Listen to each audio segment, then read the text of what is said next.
Sometimes the body cannot distinguish between what's in it, in the head, in your fantasy, and what you're actually going through. Not for everything, but in some situations it is the case. She said, I think I'm gonna faint.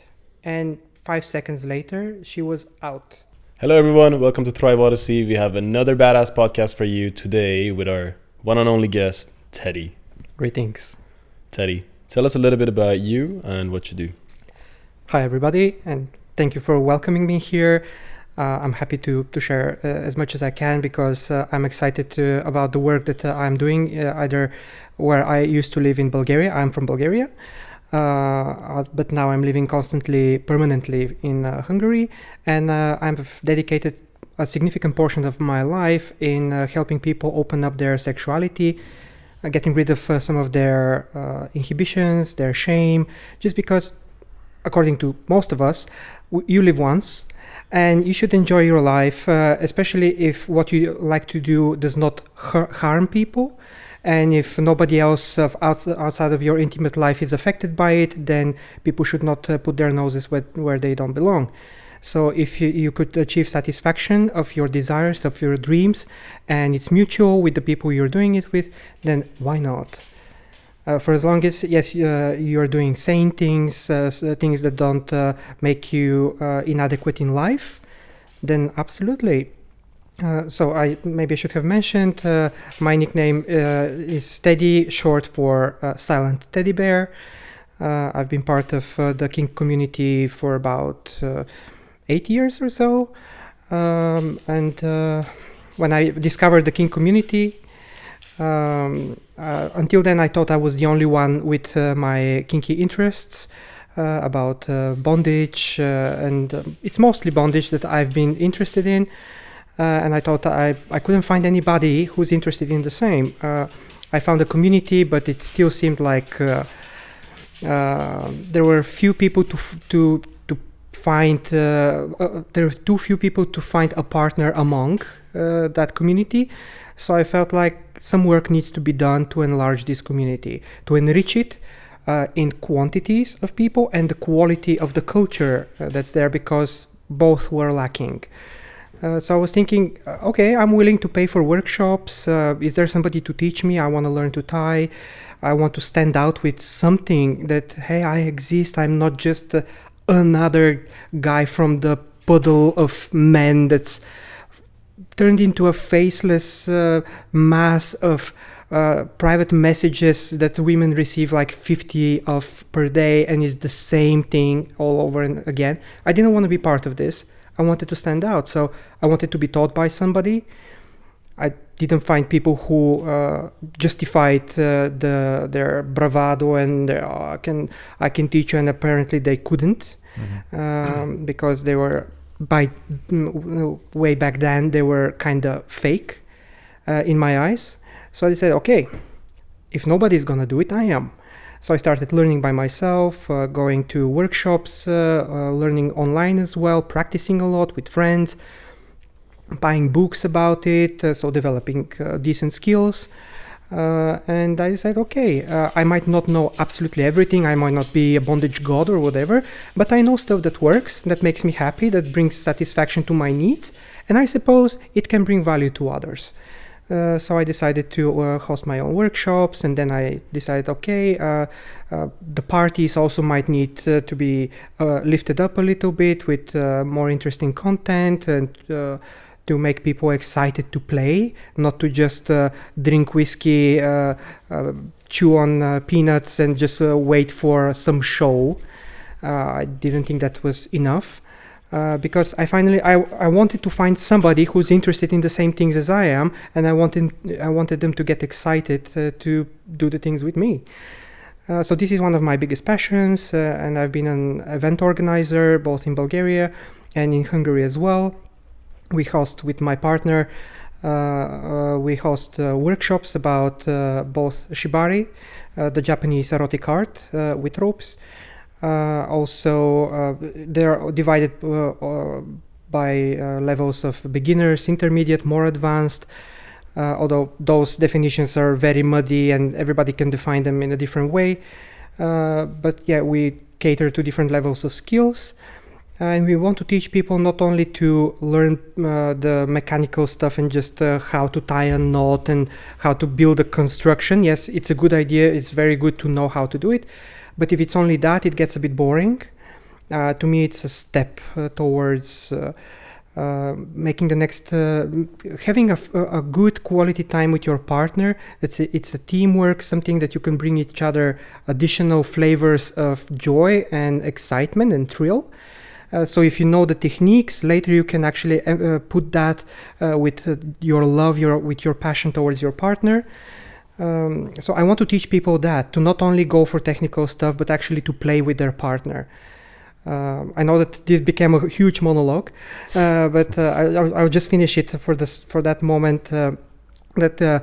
Similarly to how the people who are very keen on audio, the audiophiles, have the joke that normal people use their speakers to listen to music, the audiophiles use the music to listen to their speakers.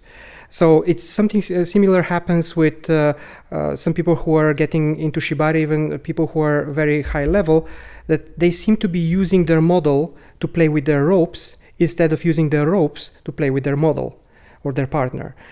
So that I'm trying to teach people that distinction and to not fall into the trap of only going for the technical aspects. Interesting. So let's go back to what you said regarding you're somebody who can help people to get over their inhibitions around sexuality and discovering themselves in that. What has been your journey to finding Shibari specifically? And how do you navigate the journey of discovering your own sexuality and its inhibitions around it? Good questions. I would probably need you to remind me of the second part Sure. because I'm getting a little bit fuzzy about it. But I became interested in any kind of bondage in the beginning. Maybe when I was, it's hard to say, maybe 7 years old or plus minus. Of course, then I didn't have available any quality rope, so I just grabbed whatever I could find, some nylon belt. Shoelaces. Shoelaces, not really, but yeah, I could find some ropes that did something. So since I didn't have any courage to find somebody to tie or to tie me, I had to do it by myself. So I experimented with stuff to simulate and to some degree achieve that sensation.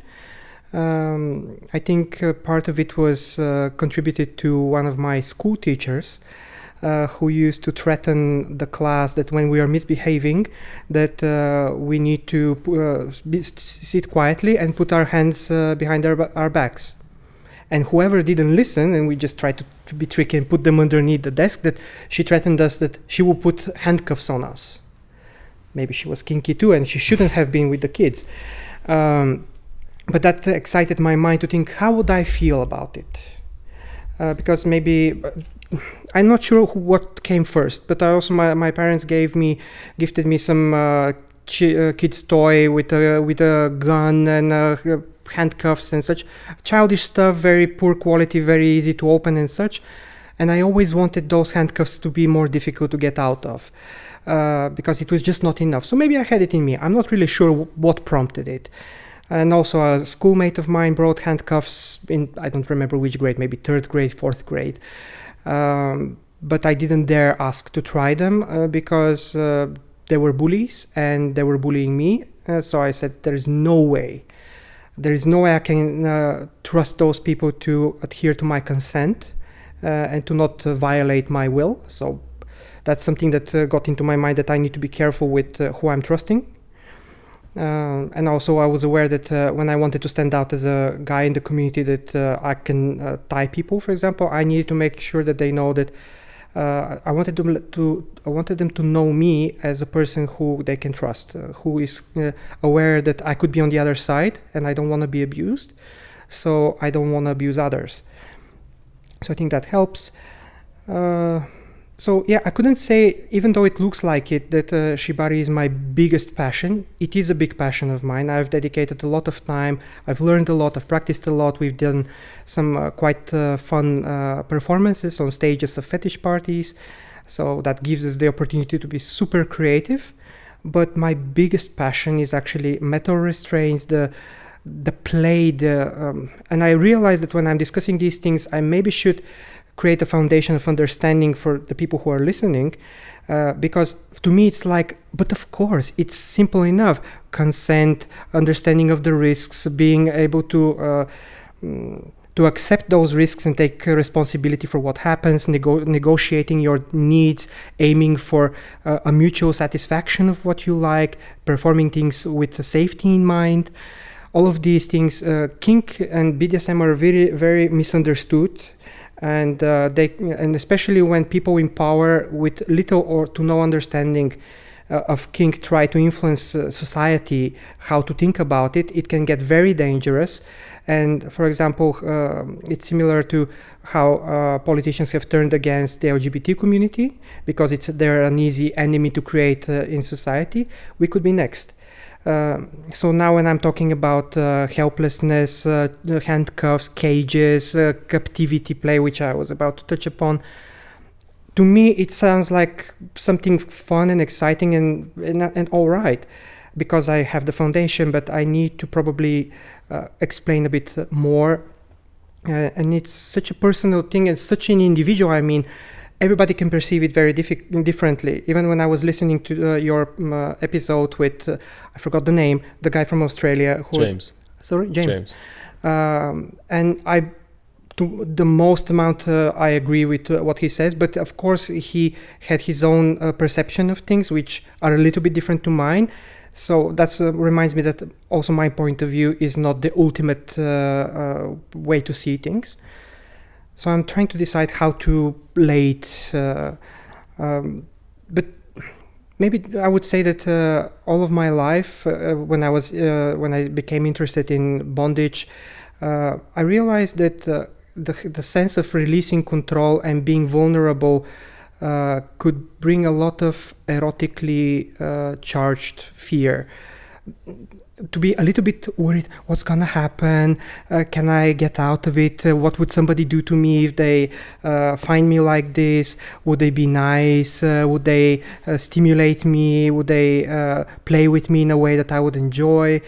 Or would they be freaked out? Would they be mean to me? So, of course, you would prefer to fantasize about the good things happening, and they become a goal that you would like to fulfill one day. So this is one of the main things I was going for. I just, when I discovered the community, I realized, okay, Shibari is actually, I've seen it before on some different porn videos, and I was thinking, yeah, that's pretty cool. But never really had that emphasis in my interests towards specifically Japanese rope bondage. But later I realized that it could be very creative, and when I got the chance to actually practice with somebody, I realized that I'm gifted with a little bit of an engineering type of mind, and I'm handy, so I could create, and I like to engineer constructions that are that hold well, that are solid, that they are safe, as much as my ability to and my understanding of safety goes. So I wanted to develop myself as a person who can give people, other people who are interested in that, the sensation of helplessness in a safe environment where they know that nobody is going to hurt them, nobody is going to abuse them, nobody is going to humiliate them unless they want that. And I think that thought was inspired by one movie that I saw again as a kid. I'm not sure how I saw it. Why was it on TV? Why was the TV playing? Why was it in the middle of the day? Why was there nobody else? But there was a man tying a woman. She was pretty beautiful and attractive as much as I could determine back then. And she was actually helping him tie her up. She was adjusting her body so that it's easier for him. And her voiceover was discussing exactly that this relationship that she has with this guy is based on that he will not hurt her, harm her, or humiliate her. So that opened my mind that this is actually something that could happen to people, and it's not only what everybody else sees on the horror and action movies, that whoever is tied up is being used, abused, killed, tortured, or whatever other ways of violating their will and right to live and such. And I think that that's one of the reasons why the general population has a negative perception of bondage, because this is the main thing that they've seen. I'm going a little bit on a tangent, and please don't hesitate to stop me, because we can discuss so many areas. I have like you said, let's clear up for people that don't really know like what Shibari is, and also could you also give me a bit more of an insight? So maybe explain to the audience what is Shibari. Also, I'm interested for myself whether, because I know in a lot of Japanese martial arts they have different masters, and there's like a grand master of this and a school of that. Is there different schools? Is there a current master? And yeah, like, can you explain a bit more about the history? Hierarchies. Yeah, exactly. Yeah. Of Shibari, and what is Shibari, for example? So Shibari, the way I've learned to understand it, is a Japanese erotic art that can have multiple ways of being implemented. It could be done for artistic reasons. It could be done for a hobby, with you and somebody you trust, to create beautiful patterns, and with those patterns to create beautiful figures with their body. And it's a very just nice quality time, which doesn't have to have anything sexual about it. It doesn't have to have any sadism and masochism. It doesn't have to have a power exchange, domination, submission. It doesn't have to have any of that if you don't want that. It could be just done for the art, for beautiful, gorgeous pictures. I also love taking such. I hope they're beautiful and gorgeous, but at least I like taking such pictures. They can be an absolute pure form of art, because it portrays a person and their body being vulnerable, but also it could emphasize on their strengths, on the contrast between the soft human skin and the rough looking robe. So that could be very attractive, and for a lot of people that's enough, and absolutely that's completely fine. That's not entirely satisfying for me, and that's for that reason there are a lot of people who are also interested in adding more flavor to it, like domination and submission. They could add sadism and masochism if they're into playing like this. So there are different levels that I could separate Shibari. There is the artistic form, which I usually call, into the box of which I put Shibari. And when you add the additional BDSM elements of it, the domination, submission, sadism, masochism, power exchange, and such, then we go to the name of Kimbaku. Some call it Kimbaku, some call it Kimbaku. It's a bit of a uncertainty, but I believe it's Kimbaku. People say that Kimbaku begins and Shibari ends when you're, for example, in bondage and you want to get out. At that moment, if you continue, in the sense that you have already negotiated that you would want to get out, but you also don't want to be let go. This also touches upon the topic of consensual non-consent. You have agreeing to be told no when you assert your will. To a degree, of course, there has to be some safety measures to agree that, hey, if you really have a problem, if something is really necessary, of course, you always have the right to withdraw your consent. And if that is not honored, that becomes a criminal activity, and nobody wants to get into that. But so there is there's Shibari, more as I said, the artistic form. There is the Kimbaku, where is the more BDSM related one, and there is also when it's about rope torture, which is a more intensive form of sadism, masochism in Shibari. It's called semenava, which basically translates into rope torture. And also, how old is it? Sorry, like, do you know like how it came about? I think its origins, if I'm not mistaken, are around the 1600s, at the beginning of the 1600s, where the samurai used rope because it was quite abundant. Unlike other, I think they didn't have as much metal available in comparison to jute and hemp. And cotton. I'm pretty sure. So they started restraining their enemies and prisoners and criminals with rope, and eventually they started developing different beautiful patterns. Each village developed its own style, which it kind of kept more secretive. And even as far as I know, when they were transporting a prisoner from one village to another, they untied the prisoner from the one pattern and they put the other pattern from the other village to the other one.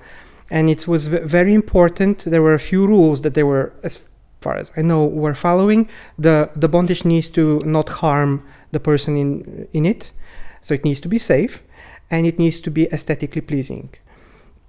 So they emphasized quite a lot on that, and the period of that martial art, which was called Hojujutsu, ended, I think, in the sort of beginning of the 1900s, and maybe around my English is failing me, 1930s. Yep. I think around then some erotic images, more or less porn related, emerged in Japan. Unfortunately, I forgot the name of the artist, but they became quite notorious about it, and I think they started the perception of using rope as a more erotic form of art.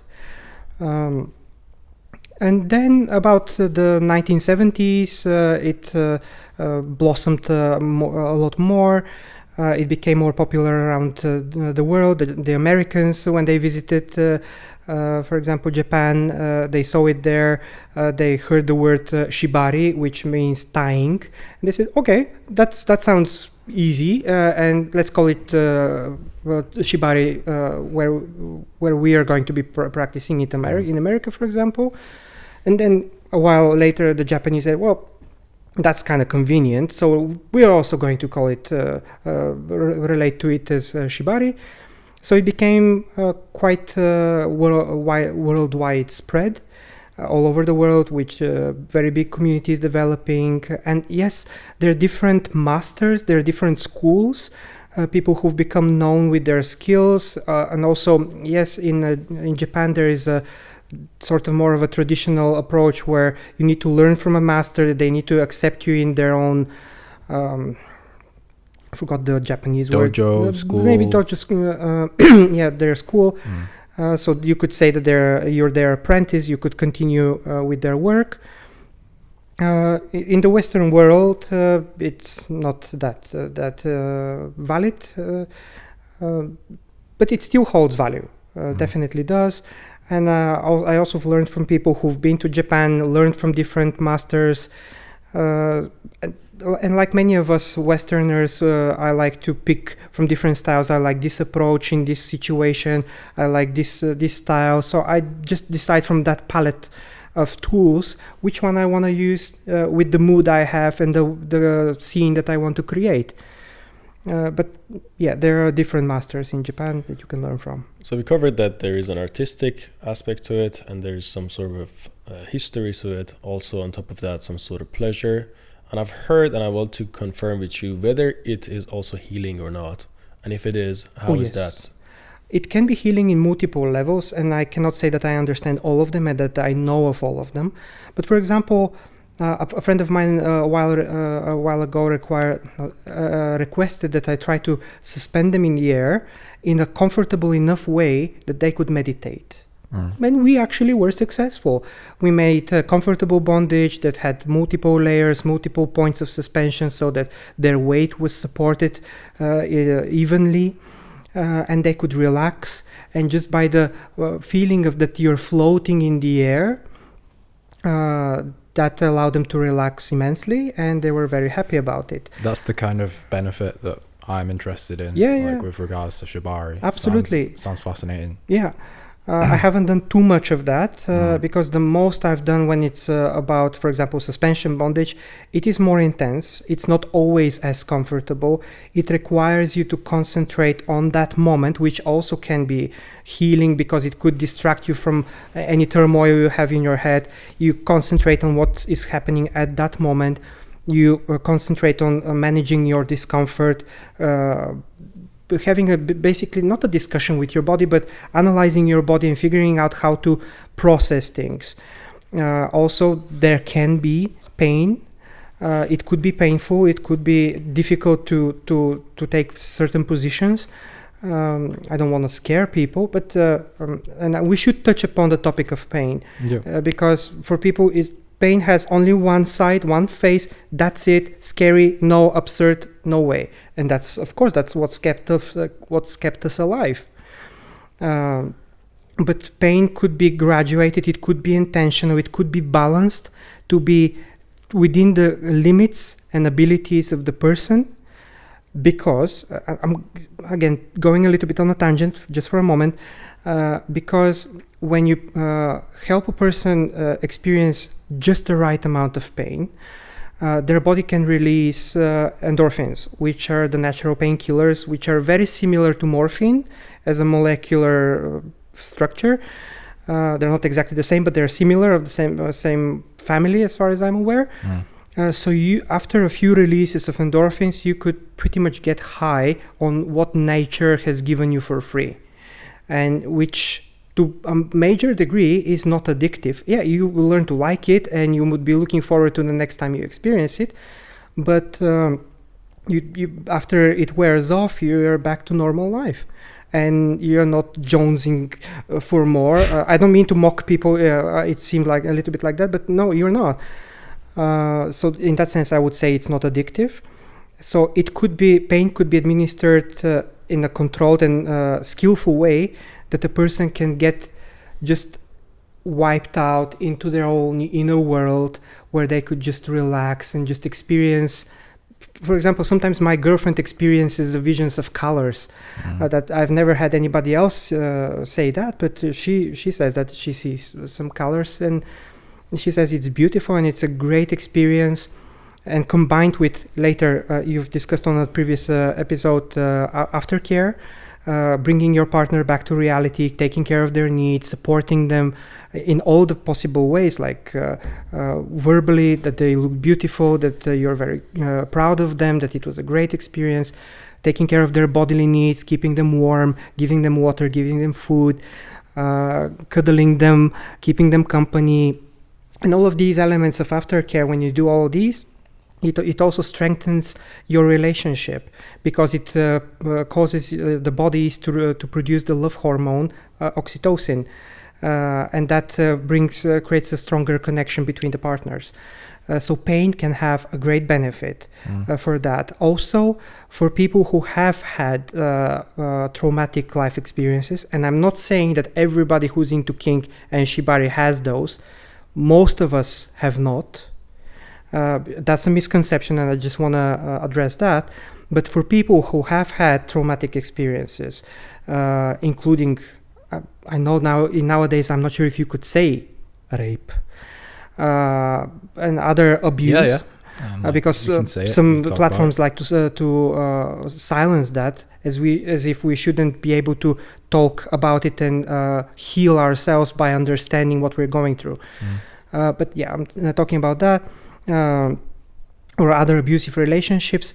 When they go into a relationship with somebody with whom they practice shibari or a Western form of BDSM, and they know that they're in trusted hands, they could sort of relive to some degree what has traumatized them, but in a way that they could cope with it, and they could develop the strength in themselves to develop that coping mechanism to heal from that.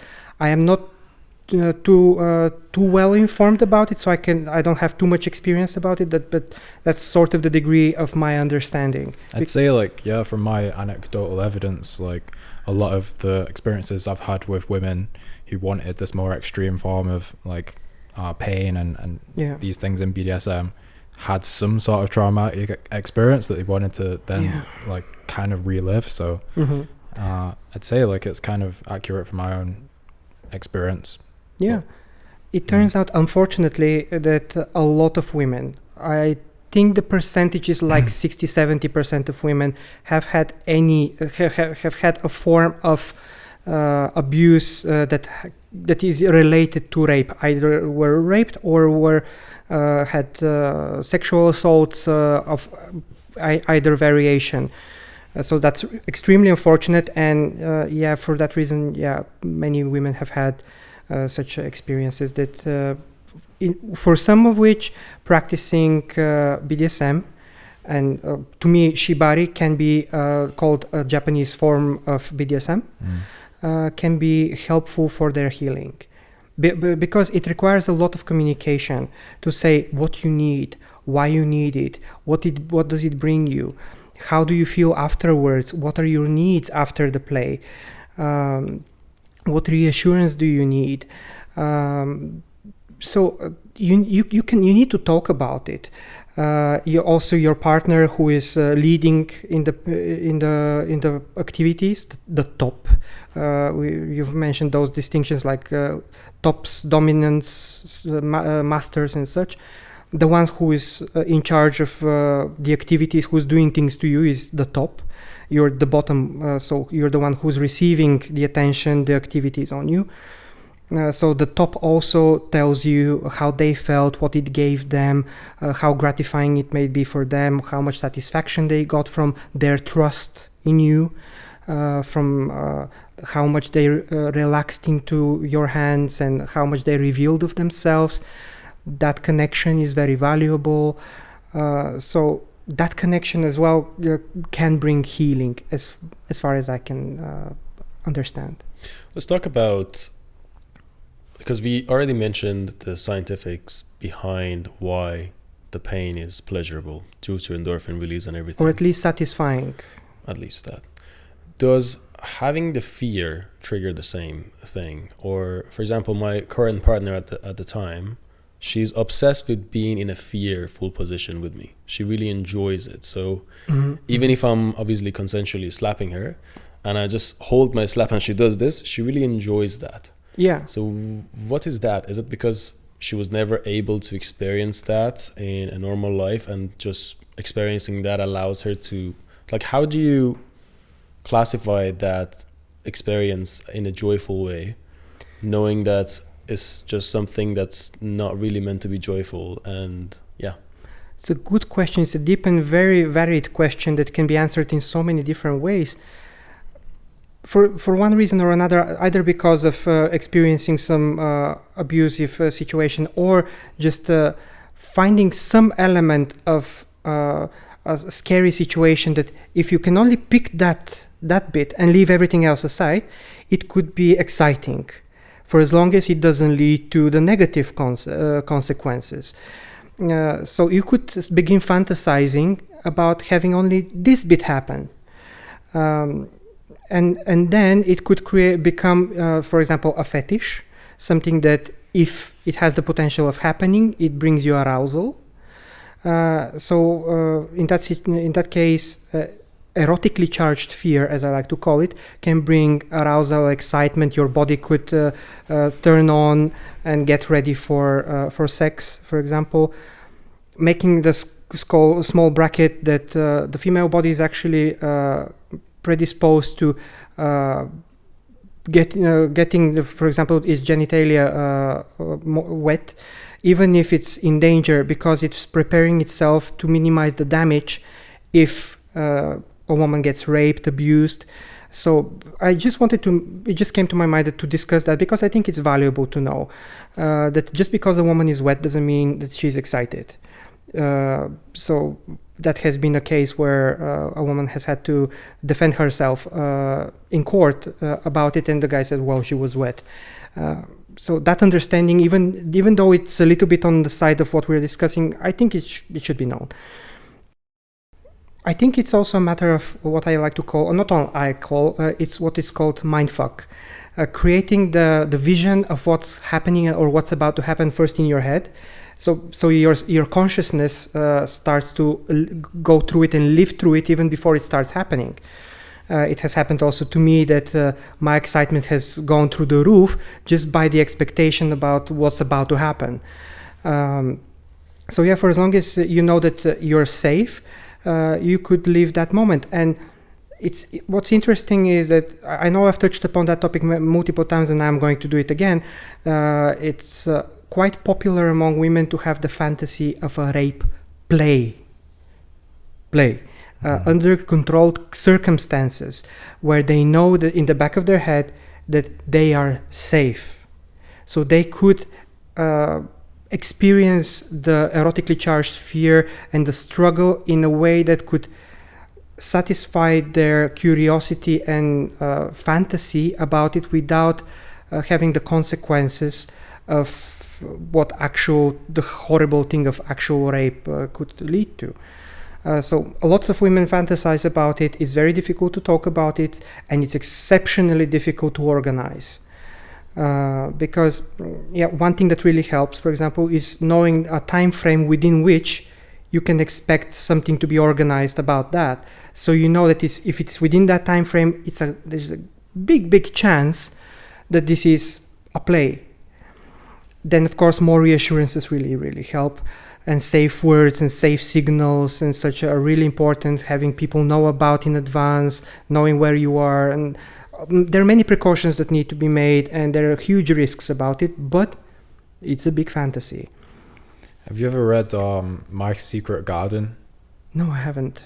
It's a book about female fantasies, just a bunch of women who were interviewed anonymously, and people just really don't understand how deep these fantasies are. And just a thought that I was having myself as well, same from the men's side, we have so much anger in us, we have like so many like social situations that are telling us be soft, be delicate, be kind, don't lose control, like so I feel in that sense we all fantasize about something we're not allowed to do, or something that's not acceptable. So like I don't think people really understand the scope of fantasy, and a lot of the time it is something that's really very taboo that shouldn't be talked about. And I guess could you also speak from maybe the men's side as well, because I myself have a lot of like dark, like angry kind of thoughts, and I've noticed the therapeutic benefits of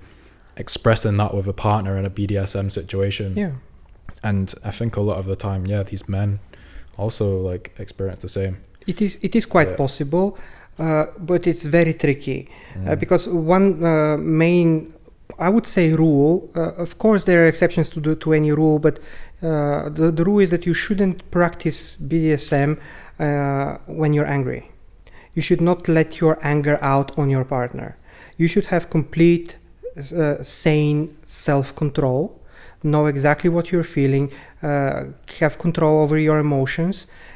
You could allow yourself to have an outlet and a way to, in a controlled manner, give a voice to your inner personality. But you need to be very aware of what you're doing, of the risks. Both of you need to accept those risks, and you need to adhere to those limits that you've set. It is possible. For example, people have a sadistic side. Many people do, and for as long as you can practice sadism in BDSM. That's one part of BDSM that some people do, some people don't. It doesn't have to be part of BDSM, but it is part of the spectrum of activities. So you could channel your sadism in a safe way, especially if your partner is better off by also getting a release of their suppressed emotions, if that helps them. For example, people who have a very dominant lifestyle, they have to be in charge in their work. Sometimes they just need a moment to just stop, to just release control, to just give up the initiative, give up the control, the power. For some, just submitting to their partner is enough, and it's a way, and it's absolutely fine. For some, they need to be pushed further to even for example, my girlfriend enjoys or gets satisfaction in her, just in the tension of the release of the tension in her whole body. If it's occasionally when we play, I can lead her to cry, but not to. And I realize this is also a very dangerous thing to say, because it could be misunderstood.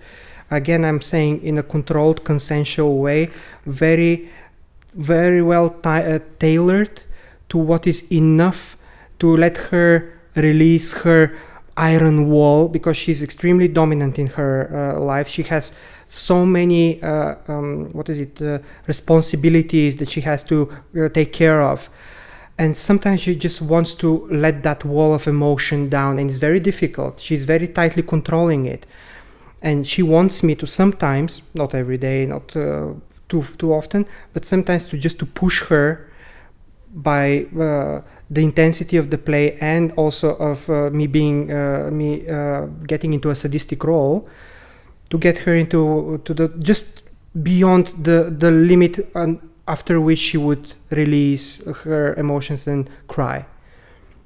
And then, of course, when you unravel a person into pieces, you need to be responsible enough to bring them back together and even put a bow on the top, or a cherry on the top.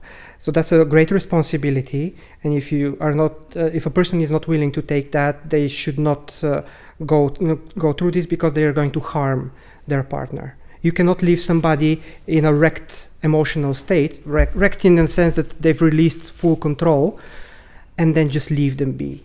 Mm-hmm. You need to bring them back up. You need to be by their side and be their friend and be the one who cares for them. Mm-hmm.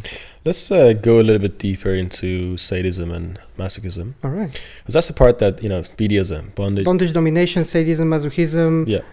And I would like to add fetishism as well, although it's not part of the... I also have another question that's going to come later for the fetish.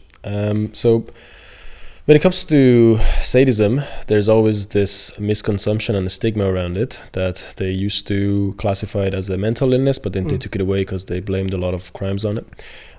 But it's really interesting, because that sadistic ability that some people have, if you are able to, as you mentioned, show that in bed, is super healing for you, in order to do that in a safe environment with your partner, who is also enjoying to be on the other side of the spectrum.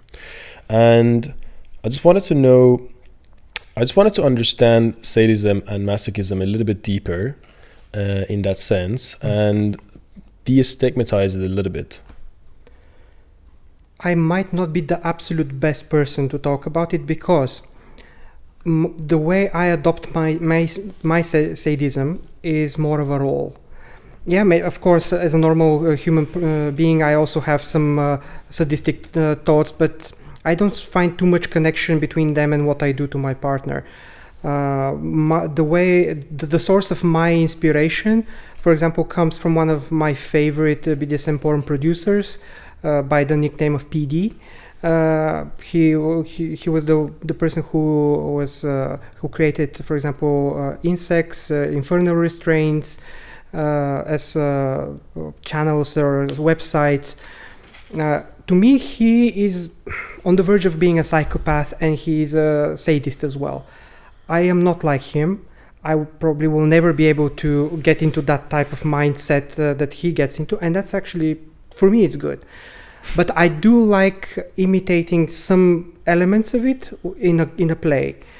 Of course, my girlfriend also knows that in everyday life I'm nothing like that. So when we are playing, she has it at the back of her head that I'm playing this. It's a role that I'm adopting, but I enjoy it sometimes, because I could imagine how I would like it to be, and just try and just be in that role. Of, for example, being cold, distant, or just taking joy.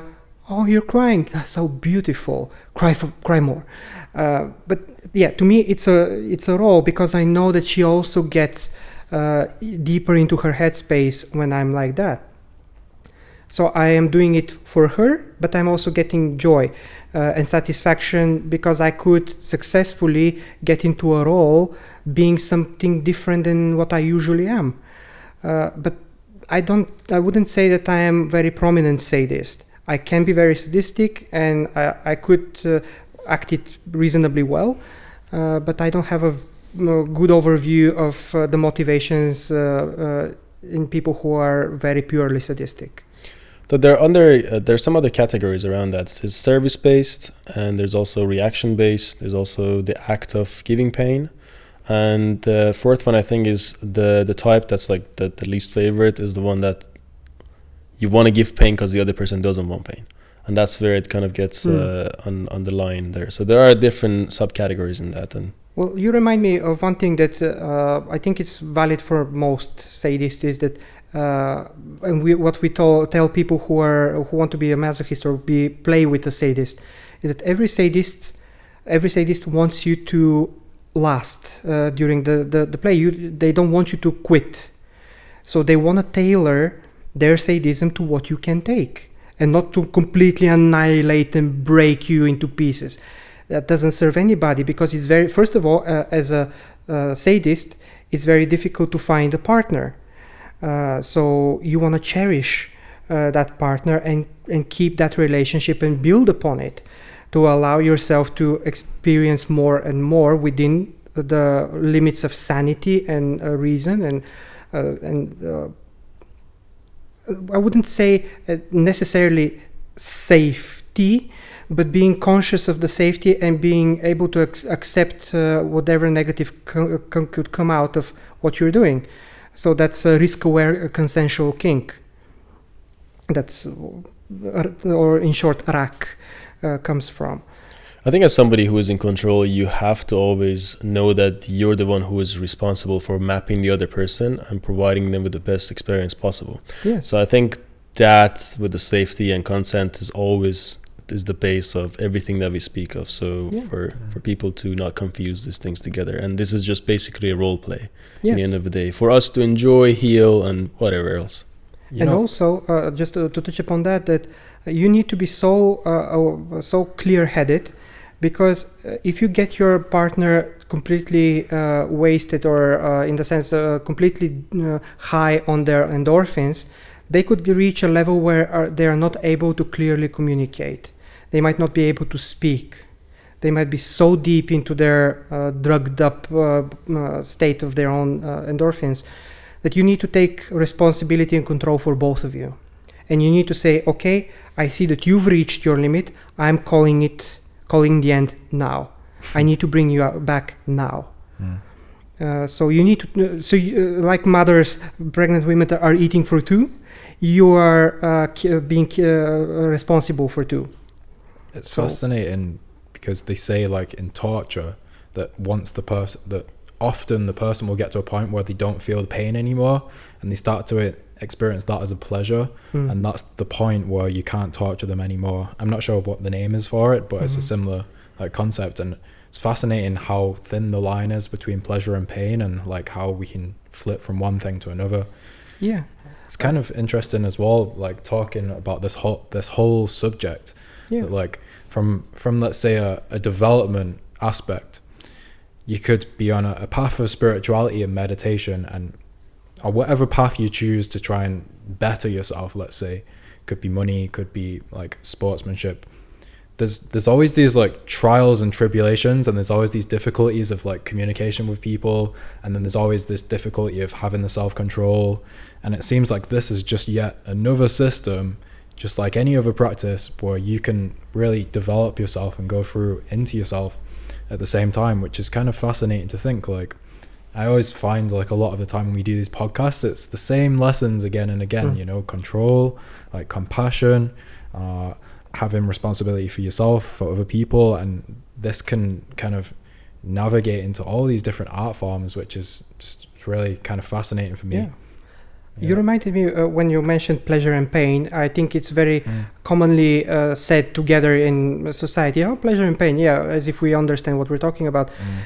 In the sense, I'm saying it in a bit of a condescending way, because the way I see it, in order for you to perceive pain as pleasure, there are a lot of steps you need to go through to prepare your body, for your mind to associate the pain that you're receiving now with the pleasures you're expecting to happen after that.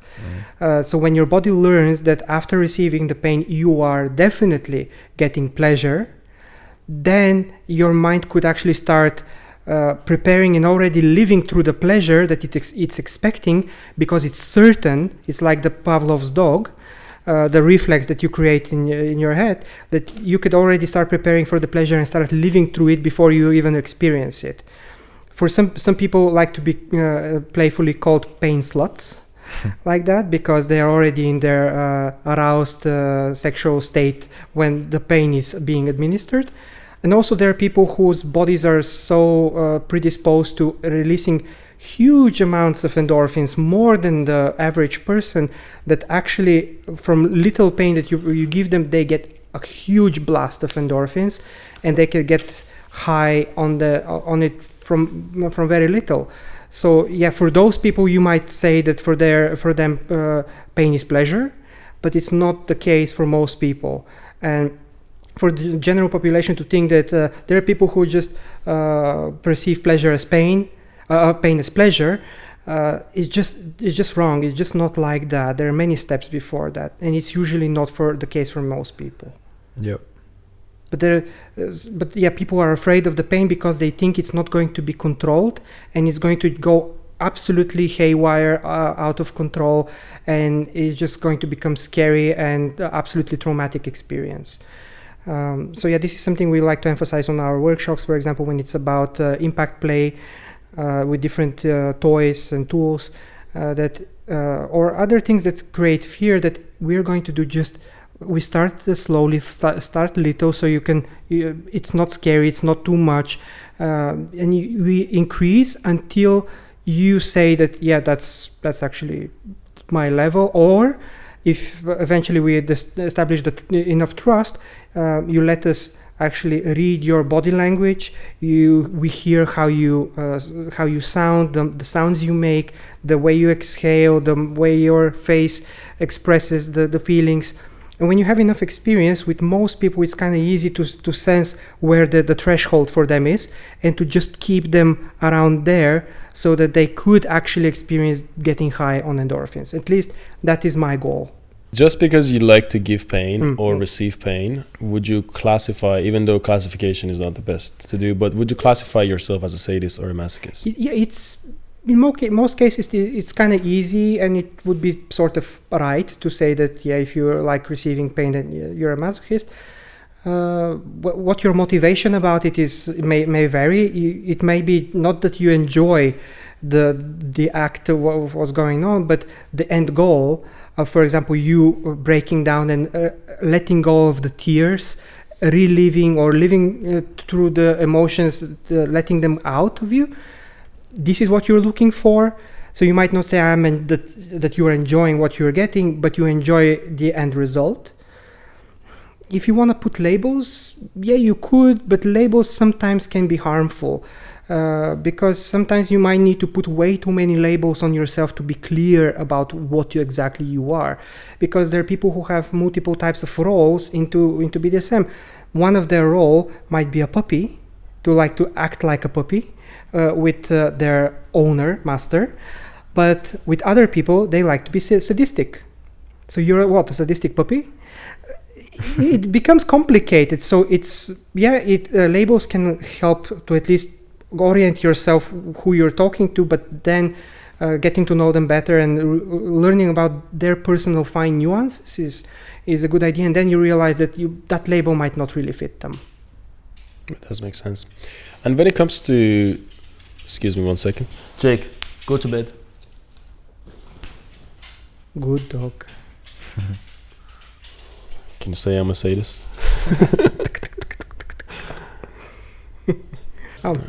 If I could allow myself some shameless plugging for the benefit of people who are listening. Those topics that, for example, we are discussing now, I think they're extremely helpful.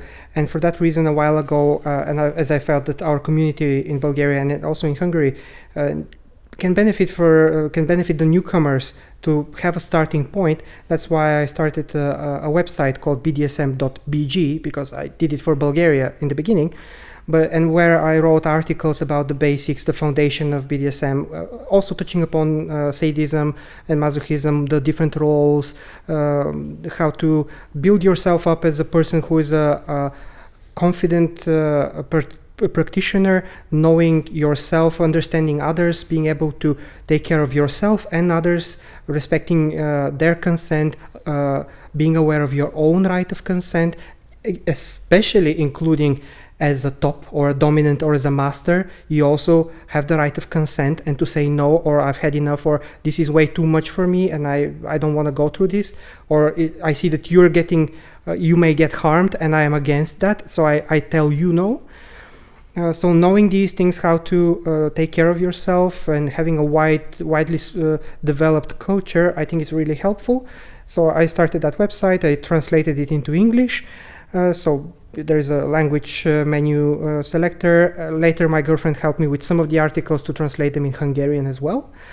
So there are not as many articles translated, but I think they can be helpful. We also developed some video tutorials for basics of bondage, like how simple knots for a limb, for 2 limbs, and the most basic stuff, because we want to give people just an easy start to just have to be kicked fast and high into to getting the most information as fast as possible.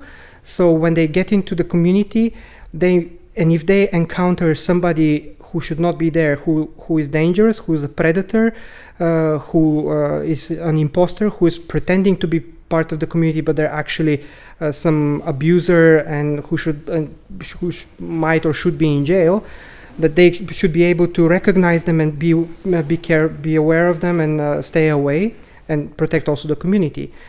So yeah, this is I wanted to share about the website. Awesome, great. You guys can check out the link. We'll have all the links in the description. And also your shop as well. Oh yes, thank you for letting me share that. Since my main occupation for about 6 years now has been producing metal restraints, I call them shackles, because they're more of the medieval-ish looking style, not like modern handcuffs. I also make cages, straight jackets. I sell rope, some impact play toys. Because I want people to have the option to experience, if they're interested in restraining like me, I am more into the feeling of captive or captivity play, of losing control to somebody you trust. That's why I started making these. And it has been going well, and it's called MyPersonalDungeon.etsy.com, and I'm working on my separate website, MyPersonalDungeon.com, where I also am working on getting up my store going. If somebody is interested, you're welcome to browse, and I'll be happy to help you. Awesome. You can find all of these links in the description, as Harry mentioned. I had to say it again. So back to my question. When it comes to giving pain and pleasure in general, we covered that it's mainly due to endorphins, right? So when it comes to punishing the masochist, there are also a lot more punishing ways than just impact or pressure and release. For example, like wet socks, like something that's uncomfortable for them to do. Yes. Staying next to the wall, or like holding the coin, classical ways. So like when it comes to these, or like helplessness in general, how does that turn someone on? Like what is the process behind that?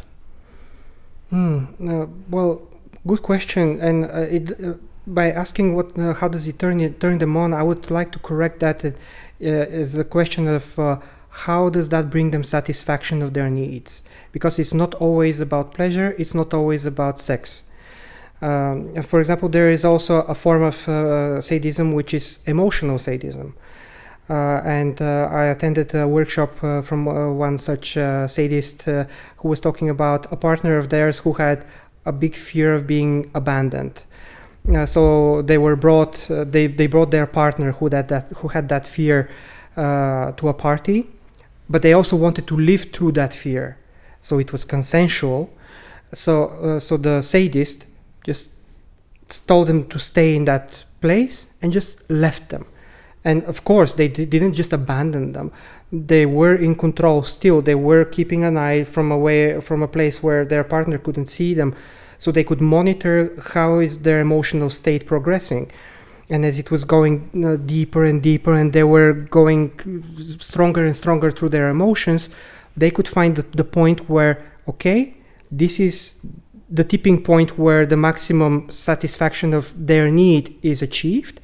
And now I need to bring it back down. I need to come back. I need to bring them back to reality, to bring them to safety. because they needed to go through this. It was their desire. It brought them some peace of balancing their emotions. So I always aim for satisfaction, not always for pleasure. I do like to give people pleasure. That's why in my roles, when I'm leading in the play, I'm a top, not so much as a dominant. I like to do things to others because first of all, it makes me feel competent is when I'm doing it right. I am grateful and I'm proud to be trusted with somebody to do things that could be dangerous. Especially Shibari, rope bondage can be one of the most dangerous things you could do because it's the easiest to harm somebody, to harm their nerves, for example, in their arms. And if you've done a big enough mistake, you could cause them to lose, for the least of all, sensitivity in their fingers. The worst, they could lose motor control either on their fingers, their wrists. They might not be able to hold things, and that could impact their life. You might hurt nerves in their legs, which might impair their walking abilities, and it might last for a day. It might last for a week. You might have for a month long electric feeling through your shooting through your leg, or you might not be able to walk for months. So yeah, it could be quite dangerous. Have you heard of the opposite? Maybe someone had an issue and you brought stimulation back to that area, or like more of a physical healing sense? No, because at least nerve damage, as far as my information goes, you cannot speed it up. It's a natural process that you cannot do anything about it. Doctors can't help it. You just need to let it heal. You cannot use, in some situations, putting ice on it, if there is a huge inflammation that's restricting the blood flow to the nerve, inhibiting its healing abilities, putting ice might help, but in some cases it might not help. So basically, you just have to let it be and be aware that how you can minimize the chances of this happening. But I think I got distracted from the main question. You was talking about the potential risk of what could happen with Shibari. And I think that was still another tangent. I'm sorry, but I still hope that even though I'm all over the place, that it still is interesting. And I have a good track of what's happening, so don't worry. I'll lead you back to them. Yeah, please lead me back to the original question because I liked it and I wanted to talk about it. I think the original question was about the differences between punishments for a masochist. And then we spoke about emotional sadism, and that's where you were going. Causing pain and different types of punishments might not only be for bringing satisfaction to your partner, depending on your relationship dynamics. If you have a dominant submissive dynamics or a master slave dynamics with a more intense power exchange, where more of the decision making and the authority is into one person and the other one gives up more of it. There it could be for punishing for misbehavior. It could be correction of behavior to put it in line. It could be just disciplining for different reasons, or it's just because you say, I feel like it, I want to see you suffer for me.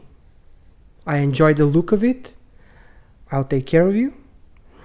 And the reason I stopped myself here is because I know that just saying that is not enough. This is the end discussion, not the first discussion, because I want to bring something that could be dangerous for people. Exactly when people say, I'm going to take care of you. I had a friend who was chatting with a guy for about maybe 2-3 months. And their chat was going really well. He was flirting with her to do BDSM. And she wanted to take more time to get to know him. And it's a good thing she did, because in the end, he felt comfortable enough to admit that one of his biggest desires is, after they finish playing, that she would have at least one broken rib, preferably 2. He promised that he's going to take her personally to the hospital. Oh wow, the care. So he's a psychopath. This is completely unsafe. Pretty much nobody, I would say nobody in the BDSM community would agree to this. Maybe somebody will, but that would be an extreme exception, and this does not validate that as something normal. So somebody saying, I want to see you suffer, I'll take care of you. That's not enough. That's after you already know each other, you know the dynamics, you know how it goes, and you just say, for this play today, this is what I have in mind, and you know, as the bottom in this situation, he's going to take care of me. I have an idea how this is gonna go. I'm looking forward to it, or I'm looking forward to giving my master or dom the satisfaction of what he sees from me, and that makes me happy. That is one way of seeing things, one of countless ways of perceiving why you would do BDSM.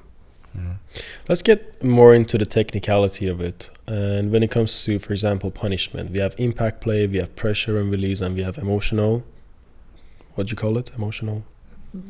Yeah, emotional sadism could be, or emotional punishment. Are there more categories in that?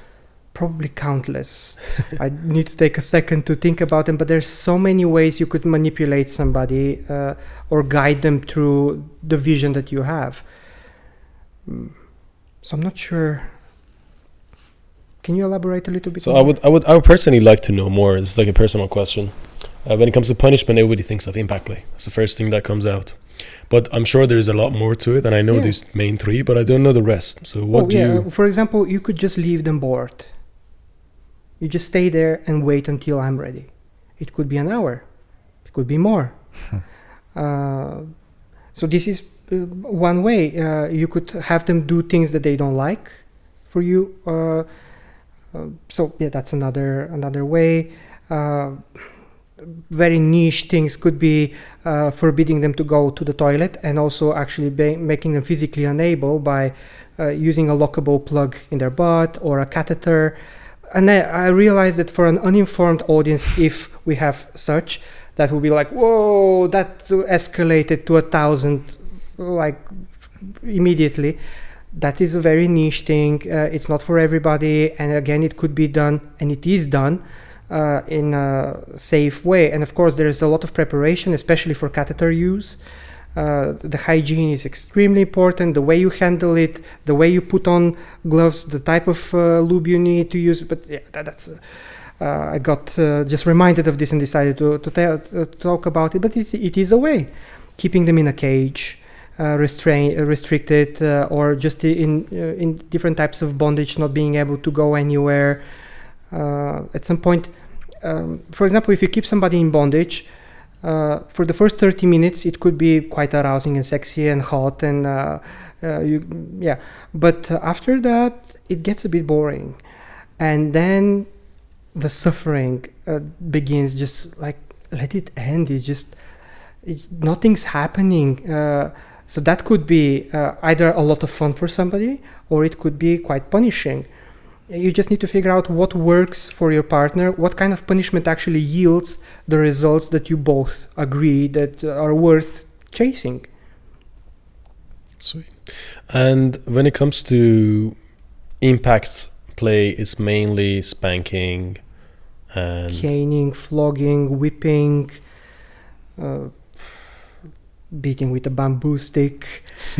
I've actually done that recently. It's very... Yeah, chopsticks, hitting them with chopsticks, elastic bands could be also part of impact play. Or if you're intense enough, you could tie them to a tree and shoot them with paintball. Because I've seen that guy I talked about, the PD from Insects, just do that, shoot them on their butt cheeks, and it's very painful. Yes. Very specific and niche things, but hey, it's a possibility for as long as you both are okay, and you know that what risks you are taking on, what damage you could experience, and you're willing to take care of each other and not get each other in prison. Because that was one of the negotiations I've also had to have with my girlfriend when we started playing. I said, first of all, let's create that foundation that, first of all, I don't mean you harm, and I will do my best to keep you safe. And if I've done something wrong and you feel that it was not malicious, it was not on purpose, I would really like you to be able to forgive me and not get me in prison, because it could get dangerous and it could be used against somebody to lose their freedom or their family or their job, their kids. It could get ugly very quickly. So you need to have the mindset, first of all, to forgive mistakes. And for as long as you are able to learn from them, continue on. Otherwise, split up and keep yourself safe. And when it comes to the pressure and release, what are the technicalities in that, and what are the ways that you can do, or what are the best spots that you can actually apply that on? If I understand you correctly, and I think we had some experience with that when we met the first time, one of the things I really love doing, and I think is very predictable, very easy to control, is to, I'm not sure how much the camera is catching from my body. The simplest way, you could make it better, but I like to, for example, put the rope through like that, or you could just tie a knot, but this is at least a bit easier to control how tight it goes. Then you put your hand through, and you can start twisting. Of course, it requires that you have a strong enough hand and your partner is sensitive enough to this, because they might not be. Usually, the girls that I play with are sensitive enough and my hand is strong enough. Otherwise, I might just need to use a stick, something. But using my hand allows me to sense how much pressure I'm putting. So creating that pressure, especially when it's on the muscle part, not here where the bony and tendons bit are, but around where it's actually strong, muscly, you could sense exactly how much pressure you're putting in. You could just look them in the eye, and as you're twisting, you can stop for a moment, keep it at a particular level, then increase a little bit. You can see them, for example, in the beginning, they're like, yeah, okay. They're like, and then they're like, and at that moment, more or less, depending on what their body language is, and I'm not sure I imitated it correctly, you could know that this is the time when their body is releasing the first wave of endorphins. You need at least 4 or 5 levels of endorphins to get pretty high on them.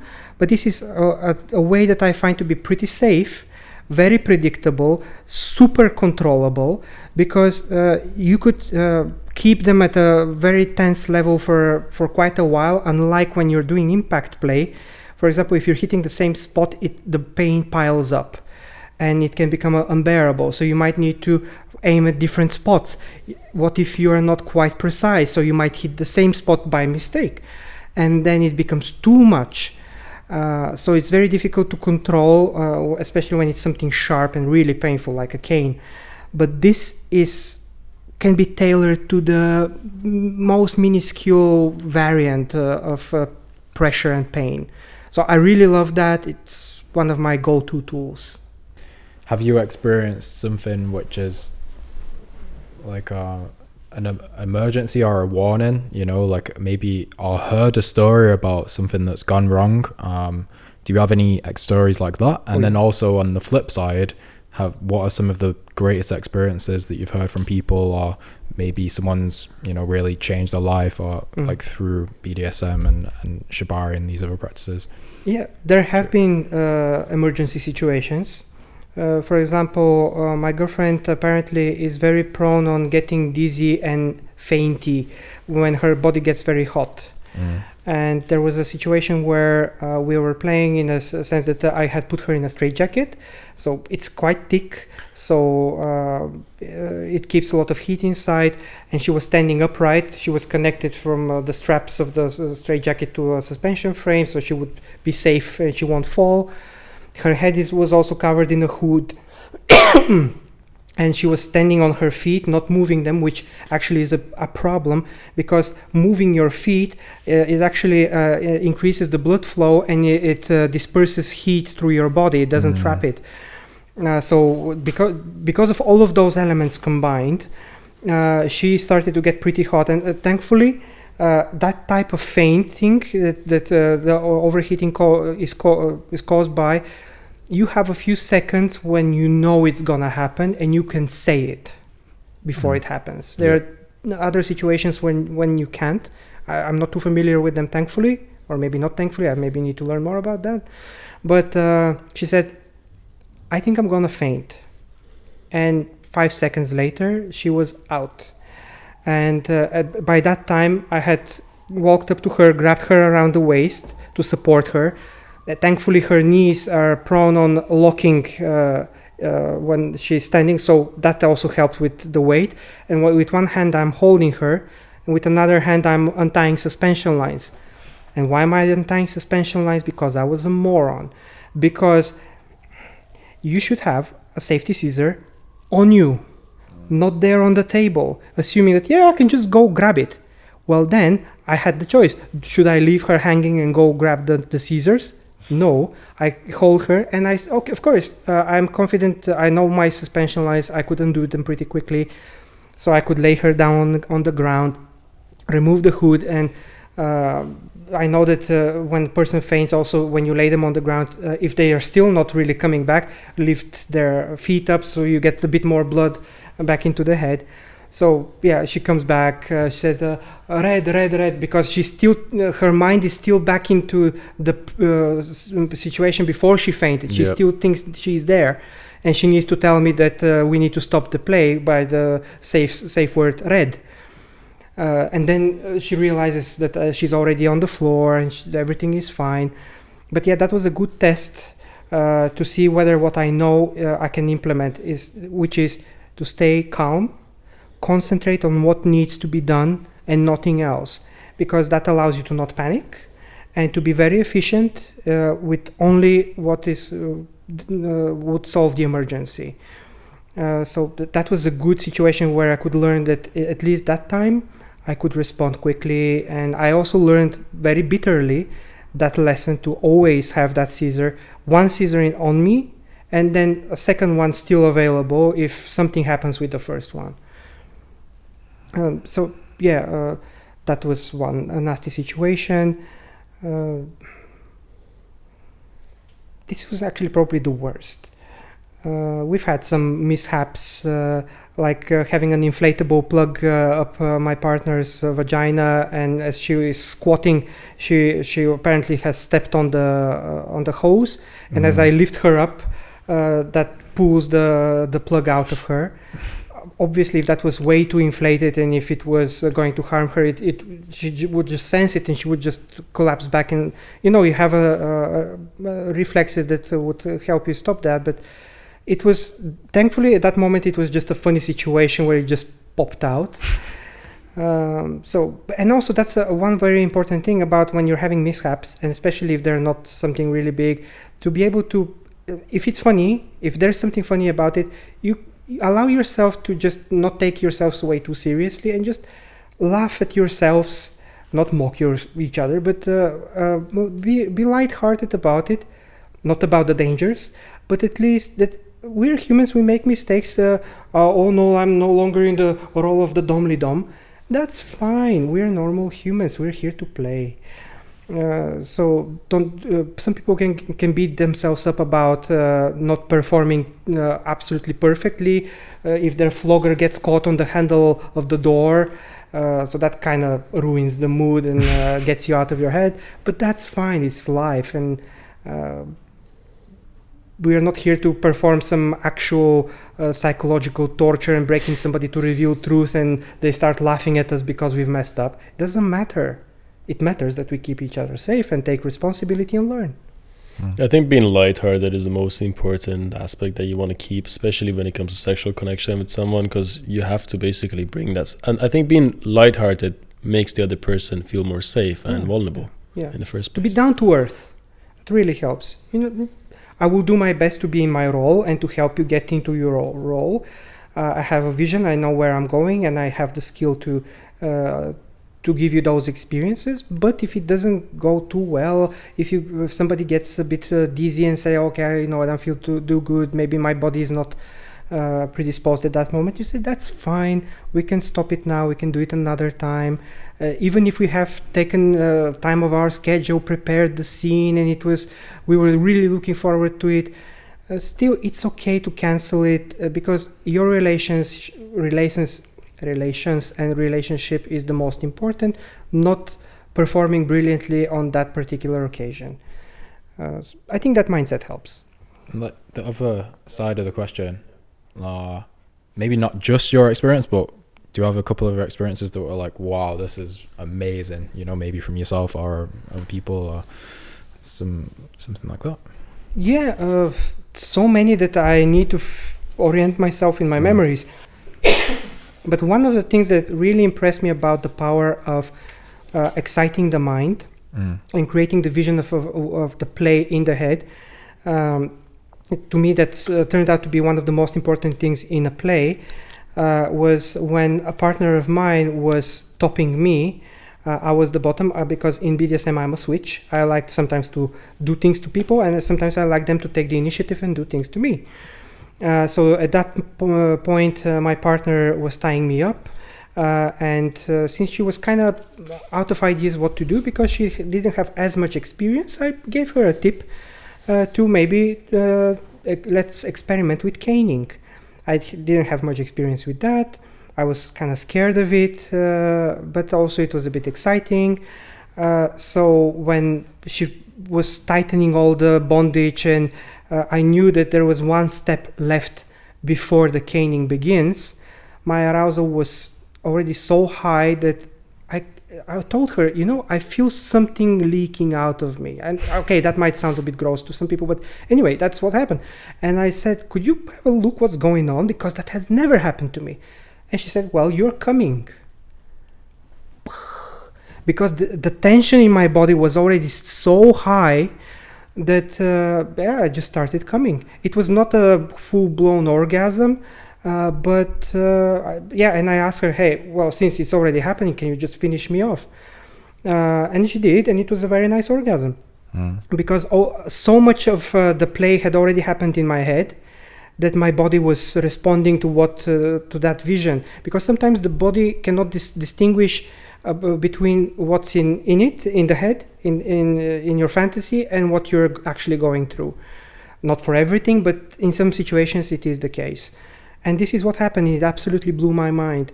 And for that reason, I tried my best to emphasize as much as possible on mindfuck, to tell people what I'm imagining, how I want them to be, what I want them to experience, how I imagine the scene. And when I'm telling them these details, I could just see in their eyes and in their body language that they're going through it, that some of them that they're getting excited, aroused, and predisposed to a fantastic play.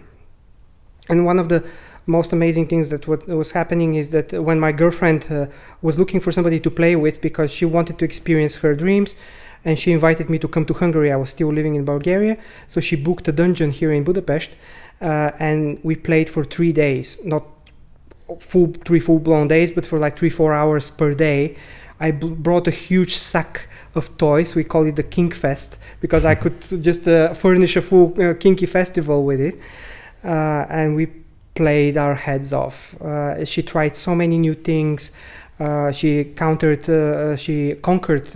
many of her fears, and I'm really, really proud that she trusted me with it, and I could actually help her make those steps towards her bravery and her experiences. If you don't mind sharing, like, what were some of maybe those fears and the solution that you came up with?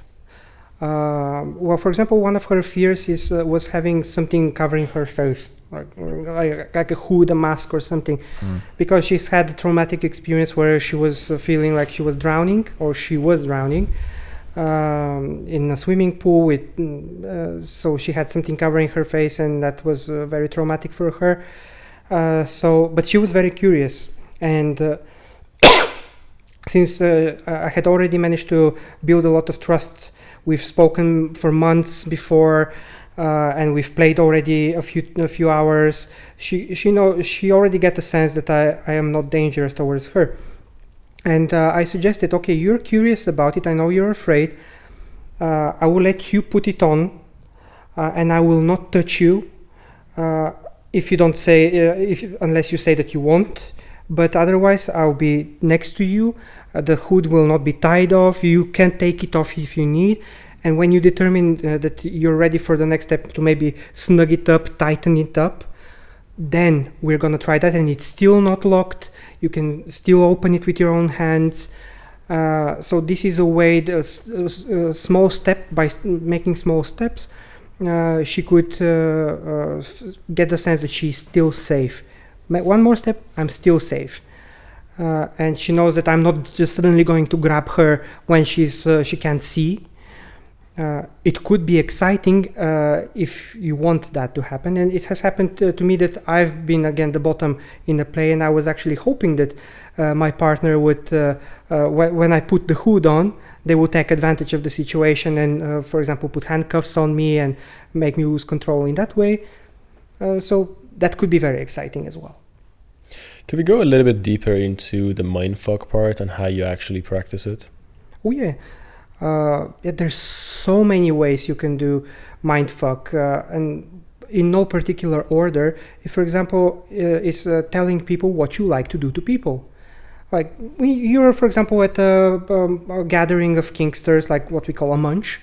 You're just chatting what you like, what you do. You're not saying, I want to play with you. You're just saying, this is what I like to do. I like to put a hood on their head, to put them in a straitjacket, tie them to the bed, expose them fully, cut off their panties, use a dildo to lock it into their vagina and for them to not be able to take it out. And, for example, wrap a magic wand vibrator on that stuck dildo so they can get away from it and they can keep coming and coming and coming if they're able.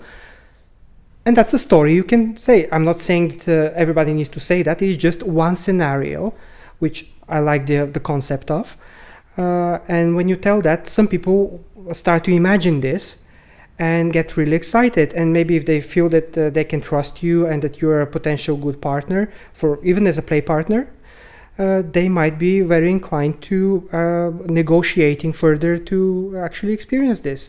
Of course, a lot more needs to be discussed and a lot of trust needs to be built and a lot of precautions need to be taken. Like, for example, telling somebody trusted where you're going, giving the address, having your phone available, and knowing people that telling people when they should come looking for you or call the police if you don't get back to them. So there's things that you can do to keep yourself safe because it can get dangerous. But anyway, that's a tangent. Another thing is just telling your partner what you were imagining doing to them. That's another step. Or telling them what you're planning on doing today, so they know it is happening. So that can get quite exciting and intense very quickly. There are so many ways. We actually wrote an article about mindfuck and different ways to do it, and I'm actually struggling at that moment to remember all of them. But these are one. There's some fun ways you could do that. So anything that elicits imagination could be classified as mindfuck. All right, I'm gonna ask a few last questions about this topic, and then we get into the actual showing, if you're comfortable. So, is there a relationship with? I know we spoke about it a little bit, but I want to get a little bit deeper into it because there's some people who say it is, and there's some people who say that it's not. Is there a relationship between past traumas and one's interest in BDSM? As far as I'm aware, there are studies about that, and they are not conclusive. They or some say that there is no direct connection between interests in BDSM and past life trauma.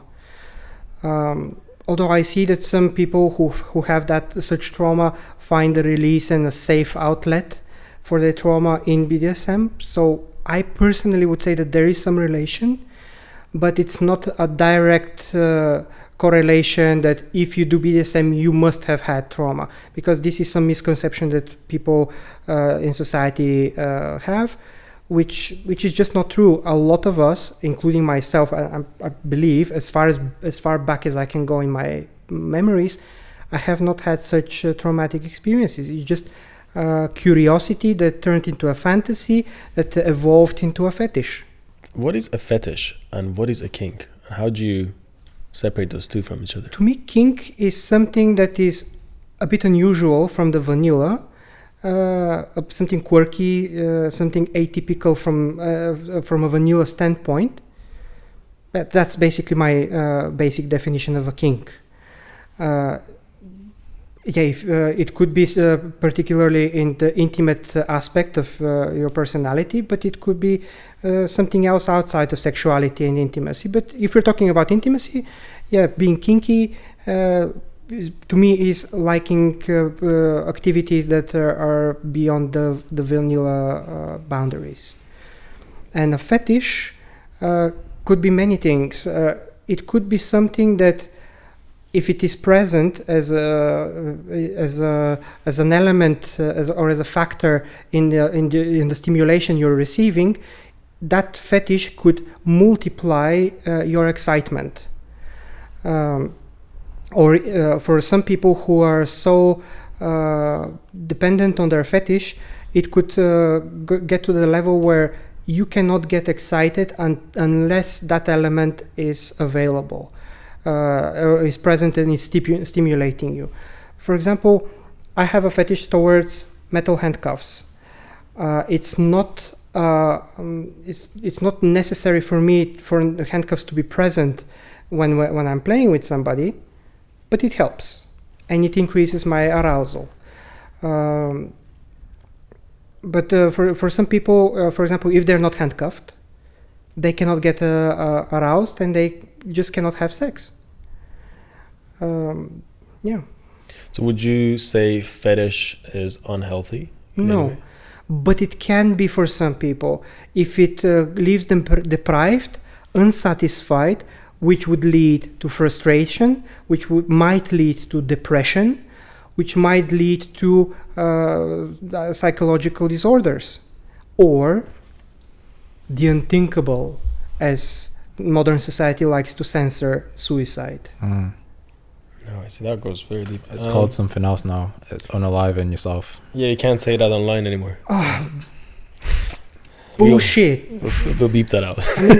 We need to have a respectful attitude towards things that are real in life. We don't need to call them different names.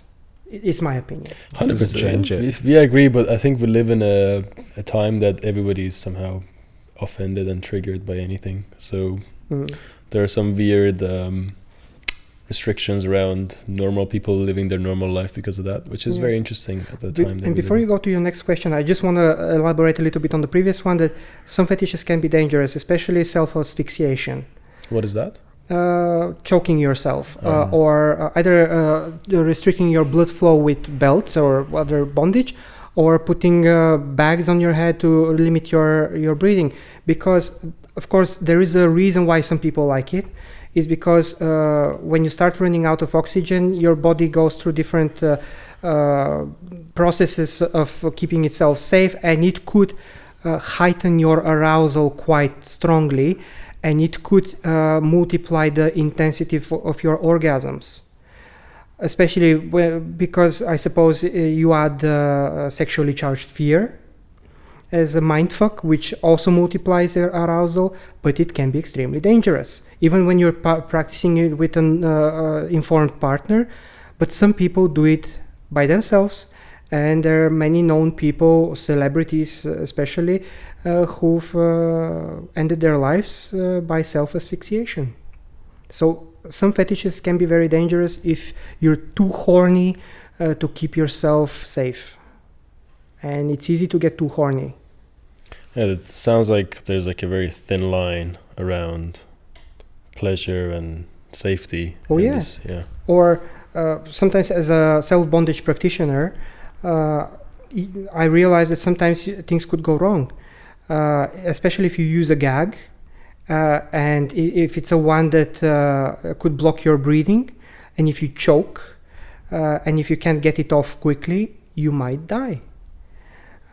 You might get stuck in bondage, and if there's nobody to save you within a reasonable amount of time, you might get either traumatized, really hurt, or again, your life might end there.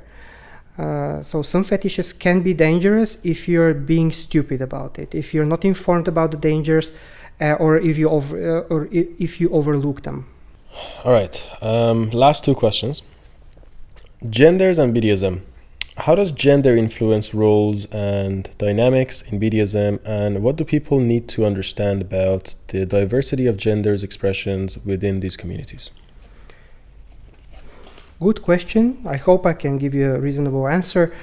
First of all, if I talk more about sexes, not so genders, but the actual physical appearance given by nature to the body of the person, I think it's more or less equal, the distribution between the people who want a submissive role, who roughly said are about 85% in the community, both women and men. About 10% are inclined or have interested or are just dominant, and roughly around 5%, but it's really rough to say, are switches. And it seems like, both sexes have a similar distribution percentage. So that for that reason, it's very difficult to find a dominant partner, because most of the people in the community are submissive. In terms of the gender variety and people's perception of their gender, I don't think there is much connection between that and their roles in BDSM. They could be whatever they feel themselves, and they could still be dominant, submissive, a switch, sadist, masochist, puppy, mistress, whatever. I don't think there is much of a relation, but I am not the biggest authority who could put a stamp on this. Okay, cool. And I'm going to end this with the question I started this. How does one navigate the journey of discovering their own sexuality and the inhibitions around it? Well, one way is with a lot of practice and doing things step by step, and also getting practice with different partners. Not necessary, but it really helps to widen your perception and to see a different world of kink, because you could do kink or BDSM in thousands of ways, and each is individual. It could have its own twist. You could think that I'm not submissive until you find somebody who has just the right attitude, and that actually happened with me. That I had a play partner who had dominated men for 10 years, only that. And when we met, and when I kind of showed her that I'm not getting enough of what she's doing, and I have a vision of how it could be done better. Okay, I didn't phrase it like that, but that was what she felt. She started feeling more and more submissive, and she felt like I know what I'm doing, and I could teach her something, and she wanted to submit to me, which was a great praise, and I felt it very valuable, and I was honored to hear that from a person who also had a lot of experience. Experimenting with new things, learning about activities, meeting people, for example, at munches or play parties, because those people have selected themselves that they're actually real, that they're really interested, they're willing to show their face in a community, they're practicing what they're interested in, and you could learn even by talking with them a lot, and they could widen your spectrum or your field of view and open a different door you have never expected that could bring you joy. So is this why people who are into BDSM and kinky lifestyle are usually polyamorous and non-monogamous? I am not sure, but there is the potential for that, because finding the right partner for all of your needs, which may differ, is very difficult. For example, as a switch, it's very difficult to find a partner you can switch with. It's more likely you can find a submissive partner who, with when you develop enough trust with them and faith in your relationship, they could agree that you can find a partner to play with when you in a situation where you are the bottom or the submissive, and the new partner, within the limitations of a play or whatever you agree to, could be your play partner as a dominant. You could renegotiate this however way it works for you. You could be open to polyamory, to allow one partner to be your dominant, to have one partner to be your puppy. whatever works for you. Not one person can usually satisfy all of your needs. And that's true in everyday life and in vanilla as well. And it's okay. You might not be interested in dancing and your partner might be dying for dancing. And it's okay to tell them, okay, you may go dancing. You may find a partner to dance with for as long as you and they honor our relationship and they don't go over the limits and then don't cause our relationship to be any less than what it was before. For example, I think that's one of the foundations of polyamory. For as long as I'm not getting less in our relationship, I'm okay with you getting what I can't give you from somebody else. So it is possible. It gets very tricky though. It's like polyamory is not easy. Yes. And it doesn't have to be polyamory necessarily. It doesn't have to involve, for example, love. But yes, trust, respect, care, friendship. That could be a part of a play partnership, and you could have such a play partner as your dominant. To know, okay, the limits of our relations are that we are play partners, but you have a primary partner with whom you live your life, and that is sacred, and we shall not touch upon that. For as long as everybody is okay with it, that's fine. Beautiful. Anything else? No. All right, then let's take a short break and then we just do the demonstration. Yeah, here we are with Inji. Inji is gonna be our model with Sound Teddy Bear? yes, Or just Teddy? I'm just gonna be in the back and commentating. So hope you guys enjoy. Yeah, I think we're kind of dressed up for the occasion of the funeral of her innocence. That was kind of a joke that came to my mind as I was coming here. But anyway, so yeah, what we intended to do for the final part of the podcast is that I wanted to show you how you can make your first steps in learning how to do bondage a bit more fun, because it can be quite boring. It can be quite technical. You could be fidgeting like, so which one was it? Wait a moment. Oh yes, it's tangled. Yes, it's perfect. Yes. So then you present the hands and so yes, of course, these steps need to happen. You need to learn how to handle your rope. You need to develop the muscle memory.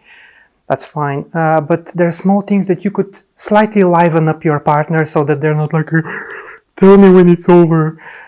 Because yeah, it can be really boring. It can be disheartening. You feel like it's taking too long. My partner is getting bored. I feel incompetent. So let's just stop that. Let's, rope is not really for us. Let's whip out the handcuffs and just, I said it already, get on with the fucking and such. Because for some, kink is definitely related to fucking. For some, not. So one first small thing is that when your partner is eager to get tied up, they just give you their hands so you could tie them up. But that is a bit boring. Because you could make the first step, and actually, if you relax your arms, yes, that you come in and you take them. That small step of initiative, or some would extrapolate it to dominance, is fun. Yeah. So from here on, that's the first step. Just take the initiative. Don't help your partner helping you, adjusting. So of course, some people when you tell them don't help, they might feel like, okay, I need to flap like a rag doll, and you just need to manhandle me. But yeah, you need to maybe stay where I put you, but let me take the initiative to move you about where I need.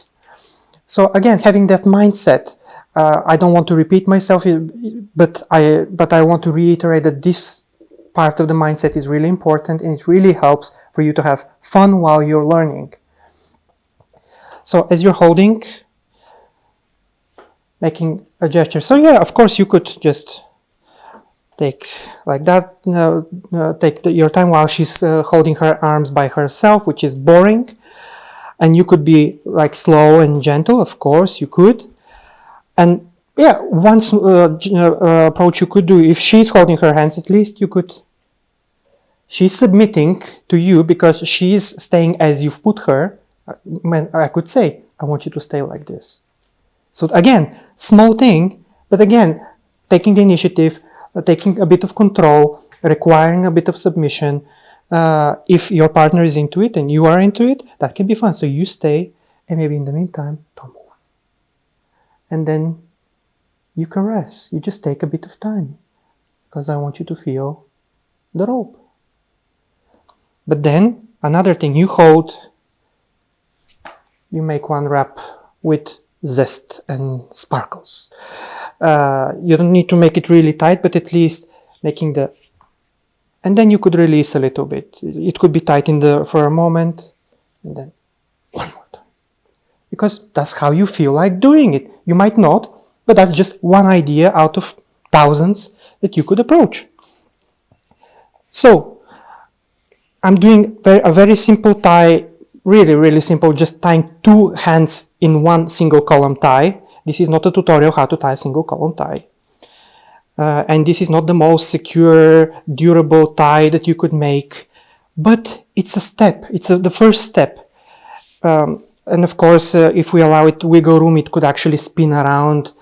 But here is about learning to do a single column tie while having fun. Grabbing, I want to just maybe wrap again. Just put you down and just wrap and just wrap. Because I want to push you around. I want to have you feel ever more entrapped and entrapped into more and more and more rope. It was just a single column tie, which is the absolute basic thing for Shibari. And it could be even a bit ugly, but it doesn't matter in the beginning. You learn how to do a single column tie. Don't focus on doing 1,000 different more patterns.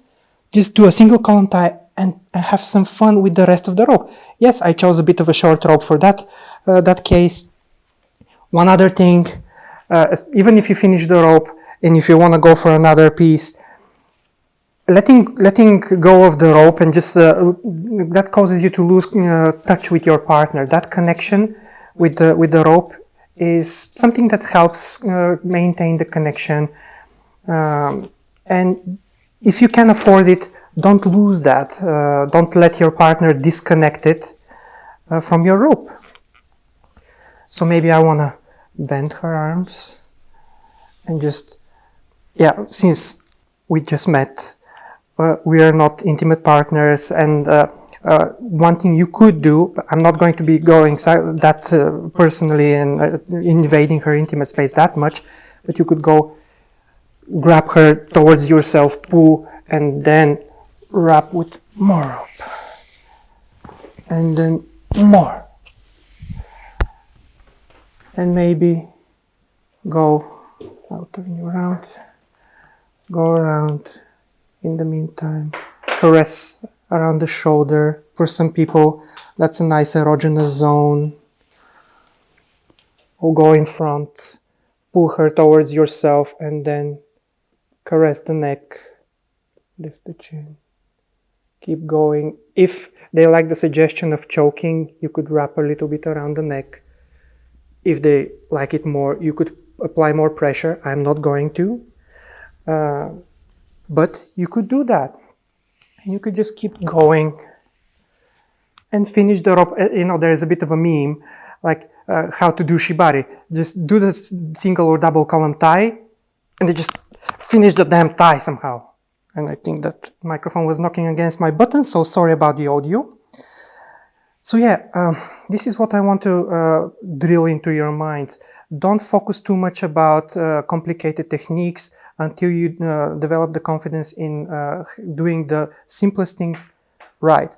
That they work, they're safe, they're well balanced. By safe, I mean that the ropes are within reason with equal tension, so that not each individual line is digging into the skin and putting pressure on nerves. So learn the body anatomy, at least the basics about where the 3 nerves are in the arms. I suppose you might be experiencing a little bit of a tingles already. But know what's the difference between having one finger tingle, which is definitely a nerve compression, which we need to deal with immediately, or if it's all of the fingers at the same time.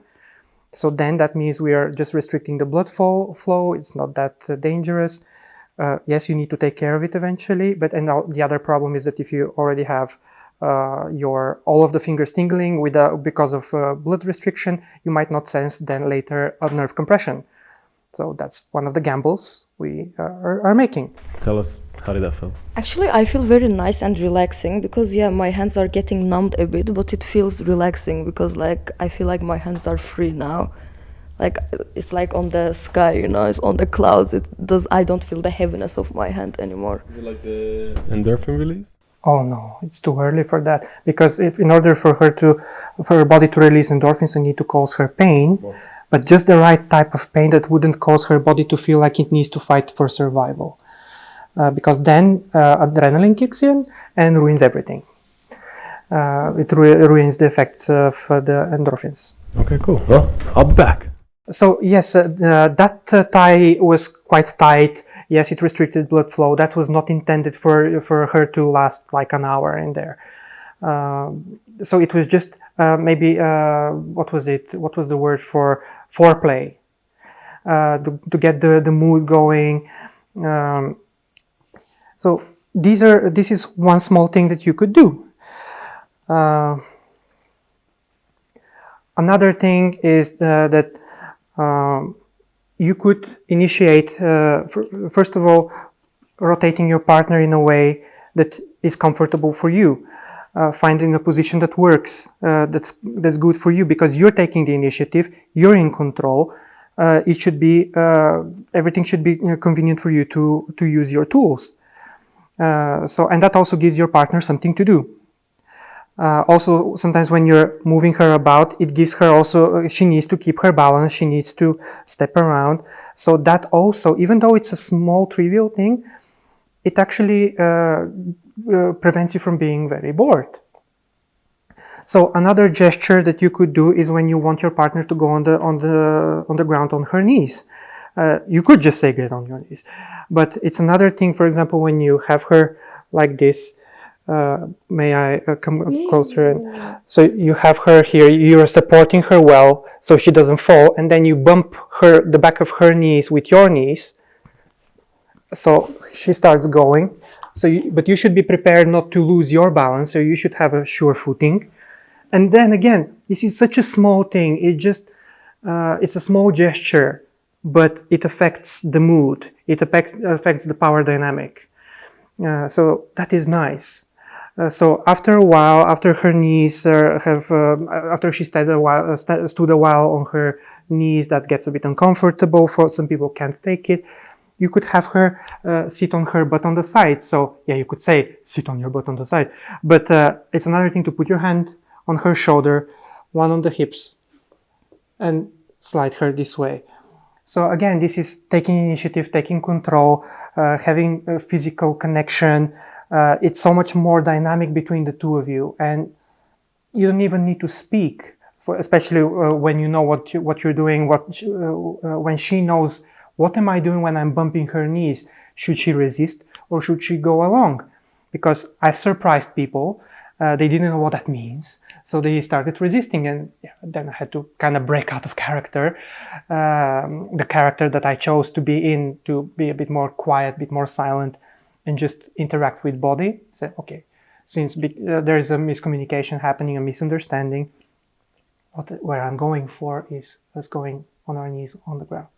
And then we continue, and it's fine.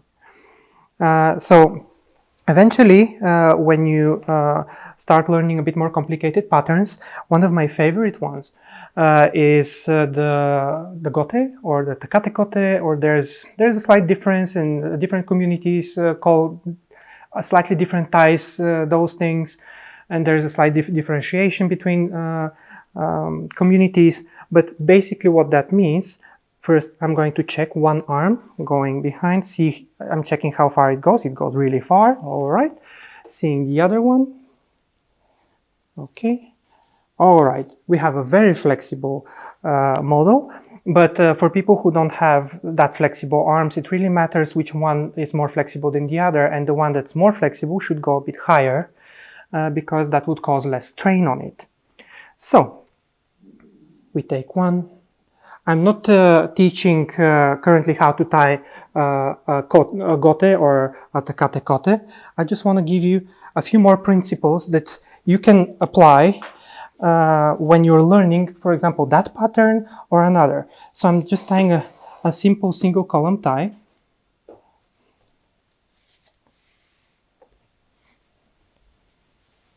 Hop.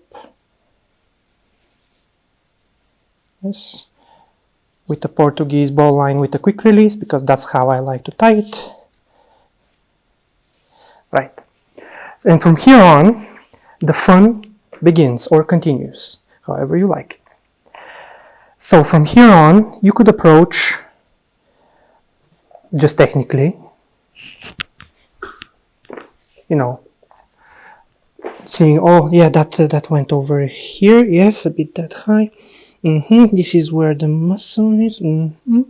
So yeah, you need to learn these things. You need to explore where the shoulder muscle is, to remember where you could place rope, where it's not that safe, and seeing how her body treats it, because people are different and some bodies can take pressure in one place, another body cannot. But I want to emphasize here on the gestures you could do between each other. So instead of just laying the rope simply on her skin, you could take a time and caress as you're going in that direction anyway. And it could be nice. Especially it could be nice if you take your time. How does that feel for you? It feels interesting, actually. What is interesting? I mean, the small ties and the rope going on my body and stuff. It feels good. Is it like tingles or? I would say it's like turn on. Okay. That's more direct. That's the idea. But also, I believe that when a new person who is trying bondage is asked that question, that's usually the answer you get. It's interesting because it's a mixture of emotions. One of them is trying to figure out how you can relax in my hands, I suppose, because we don't know each other. You don't know how far you can trust me, whether you can really rely that I will be respectful towards you, which it should be self-explanatory, but you don't know that. And there's so many things you need to figure out about yourself. There are too many things that you're experiencing. And of course, yes, I really appreciate your trust. But of course, I can also appreciate that there would be some more stiffness. And of course, I don't expect you to melt in my arms, because that wouldn't be that usual. But still, we're still here as a team, trying to just give people a few more ideas how you can have fun while you're learning. We are not going to go into full erotic connection between each other. Fair enough. So one thing, yes, caressing different parts of the skin. Another thing is when you're laying the rope, keep running your hand over her skin as well. I'm not doing that because, I don't want her to feel like I'm taking advantage when I know you told me you're okay with many things, but I also have my need to feel comfortable about the principles I've developed in myself about new people I tie with. But thank you for allowing me. Yeah. So yeah, running your fingers, especially if you caress her skin as well as you're laying the rope where you like it.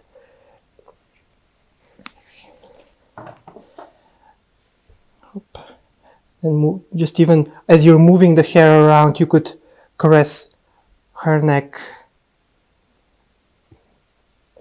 Another thing is going close, hugging her and pulling her into yourself. Or if you're sitting more comfortably, you could pull her in yourself so that unbalances her. It causes her to lay in you. In your lap or on you. And when you're done with this side, you push her forward.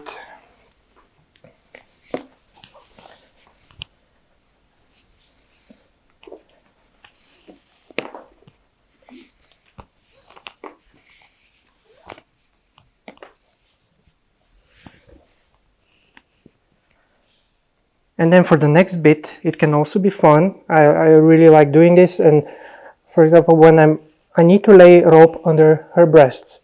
But before I go there, I could apply the rope. I suppose I need to be a bit mindful of the microphone. Otherwise, I would put my chin on her shoulder, because otherwise I'm blocking the microphone. But making a close connection, pulling her into you, laying rope, especially if you're doing it on a bare skin. Of course, probably now you wouldn't feel that much, but when the rope is has its own relief, it's bumpy, you could eventually feel some of the vibration of the rope over the fabric. Or if you like more intensity, you could put pressure on the boobs and pull harder, but I'm not doing that.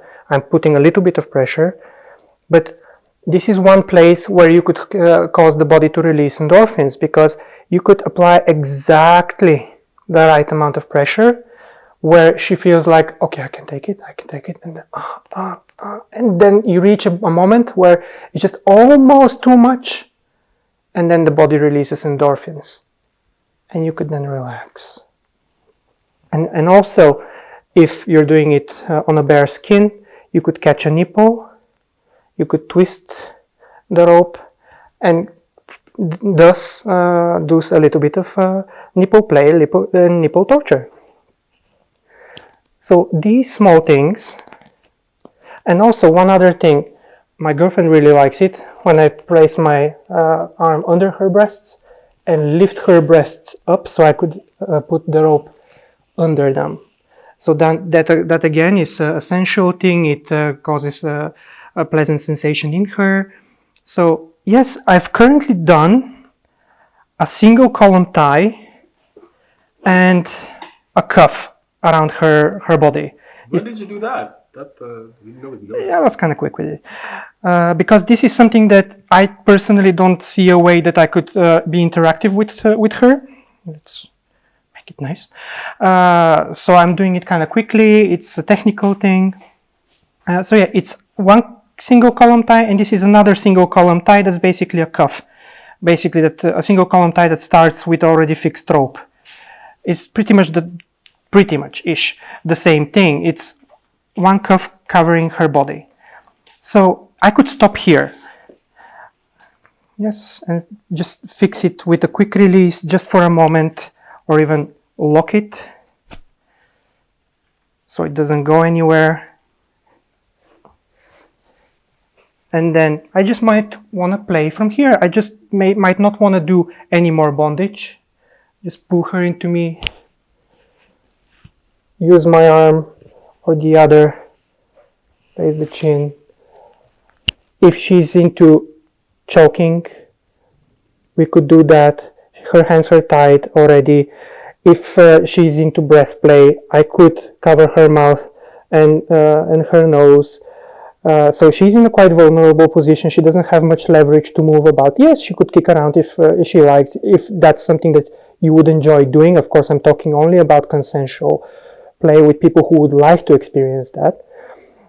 If she likes to kick around and she likes to not be able to kick around, you could also do the same principle as I did here, tying her legs in ankles in a single column tie and do another cuff around her thighs, exactly the same way. Finish it off pretty quickly. Are you okay? And then, if she's into more annoying and humiliation play, you could take her hair, shove it in her mouth, in her face, if that's something that would trigger you and in a positive way, and it could make you excited. She's also quite available. You could grope, you could touch everywhere, you could grab, and you could maybe even take your safety scissor and start ripping her clothes apart, if that's something that, again, as I say, is something that would enhance your play, if this is something that you would enjoy doing. So, and from here on, I put her back. I might want to put her on the ground. So again, I support her neck. I take a stance where sometimes your partner might be heavier than you, or kind of heavy, and they might drag you down and you might fall over them. So take a good stance where you would not fall, and you could comfortably support them. Another small thing that's fun for both of you, if you want her to lay on her belly, you can grab her ankles and straighten her legs, and she immediately flops on on her belly. And from here on, we're just improvising with something simple, like a simple hog tie. Or maybe let's not do as simple of a hog tie. Let's crisscross your ankles, if that's okay. So we need you to spread your knees, if that's comfortable for you. A bit more, please. Yes. So if we tie a single column tie here with crisscrossed legs,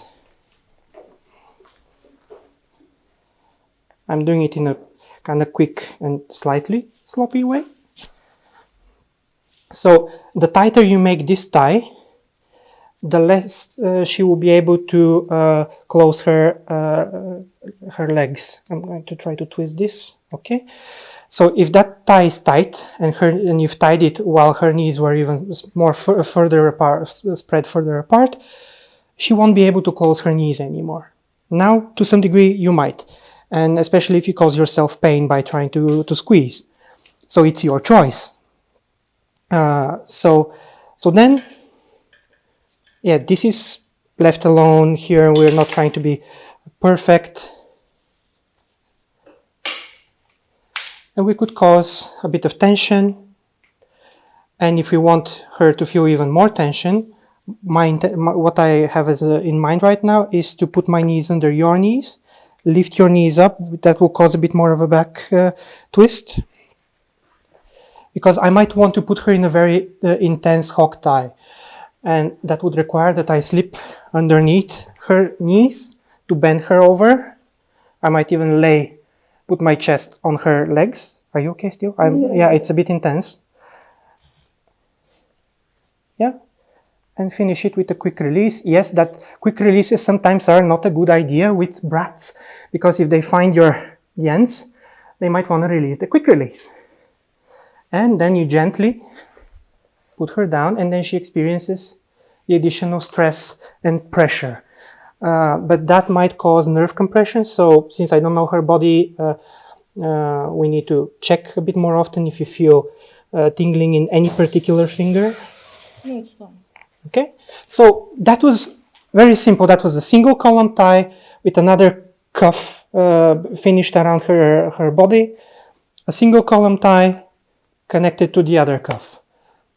It's simple. Yeah, some people say, oh wow, that's so complicated. It could feel this way, but if you learn a single column tie, which is basically the foundation, you could do a ton of things. And you could have a lot of fun. You could eventually grab her, turn her on her side. She's even more vulnerable now. We could tie her hair, pull it back, maybe tie it even to one of her toes. And then as she's available, you could touch more. And if you tied it in a way that she can't close her legs, she's even more accessible for fun. So yeah, these are the ideas that I wanted to share with you, which are the simplest things that you could do while you're learning the absolute foundation. It's very simple. Just take your time, have fun, experiment, see how you feel. I'm gonna let you go because I don't want to stress you too much, unless you really like it. I like it. Okay. I mean, what I'm just concerned about is that this causes pressure on your, potentially on your radial nerve, and since I don't know where yours lays exactly, so we need to be a bit careful. If you feel any tingling on pointing finger, thumbs, yeah, if you haven't lost sensation on the underneath the top. So yeah, okay, I'm gonna show a little bit of the hair tie, if that's okay. She has a very nice hair that will grip the rope very well. It's the 59% Persian G hair. Ah, makes sense. Thick hair. Yeah, I haven't tied such a thick hair before. And yeah, one of the concerns that she could help you with is I have that I don't want to pull her hair painfully. So when you let her tie her hair in a ponytail, that's best. So that's a very simple tie. You could tie it around her toes. I don't know if you're ticklish, if that's too much for you. Oh, that's okay. So may I take your sock off? Okay, no. Okay, so you could pull a little bit, so give yourself some space. So you could shove it between the toes. That's okay with you? Yeah. Okay. So yeah, here I'm just demonstrating something really simple. Yes, the rope is a bit short for that. I would probably change it for a longer one to lock it off. But I just want you to see a principle.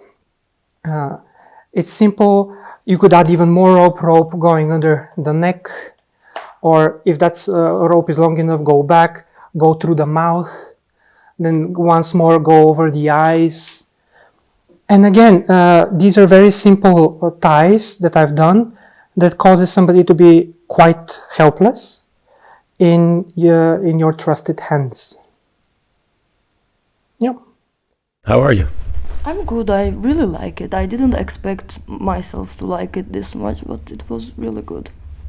Pretty cool. And I think if you just do this with somebody that you're also more intimate with, it's gonna feel a lot more safe and feel very different as well. Yeah, definitely. Okay. Cool. Then I guess we're just gonna end the podcast here. I never thought I would end the podcast in this position. Teddy, if you have anything else to add. I would like to thank you for having me, and I hope that the message we managed to send actually reaches people. That I want you to open your minds a bit more towards your intimacy, how you can have more fun, how you can approach consent, negotiating the spice that you could add to your life, because you can have so much fun for as long as you know how to treat each other well, with respect, to communicate your needs, your desires, your fantasies without judging each other. Because that could enrich your relationship in so many ways. It could be very valuable.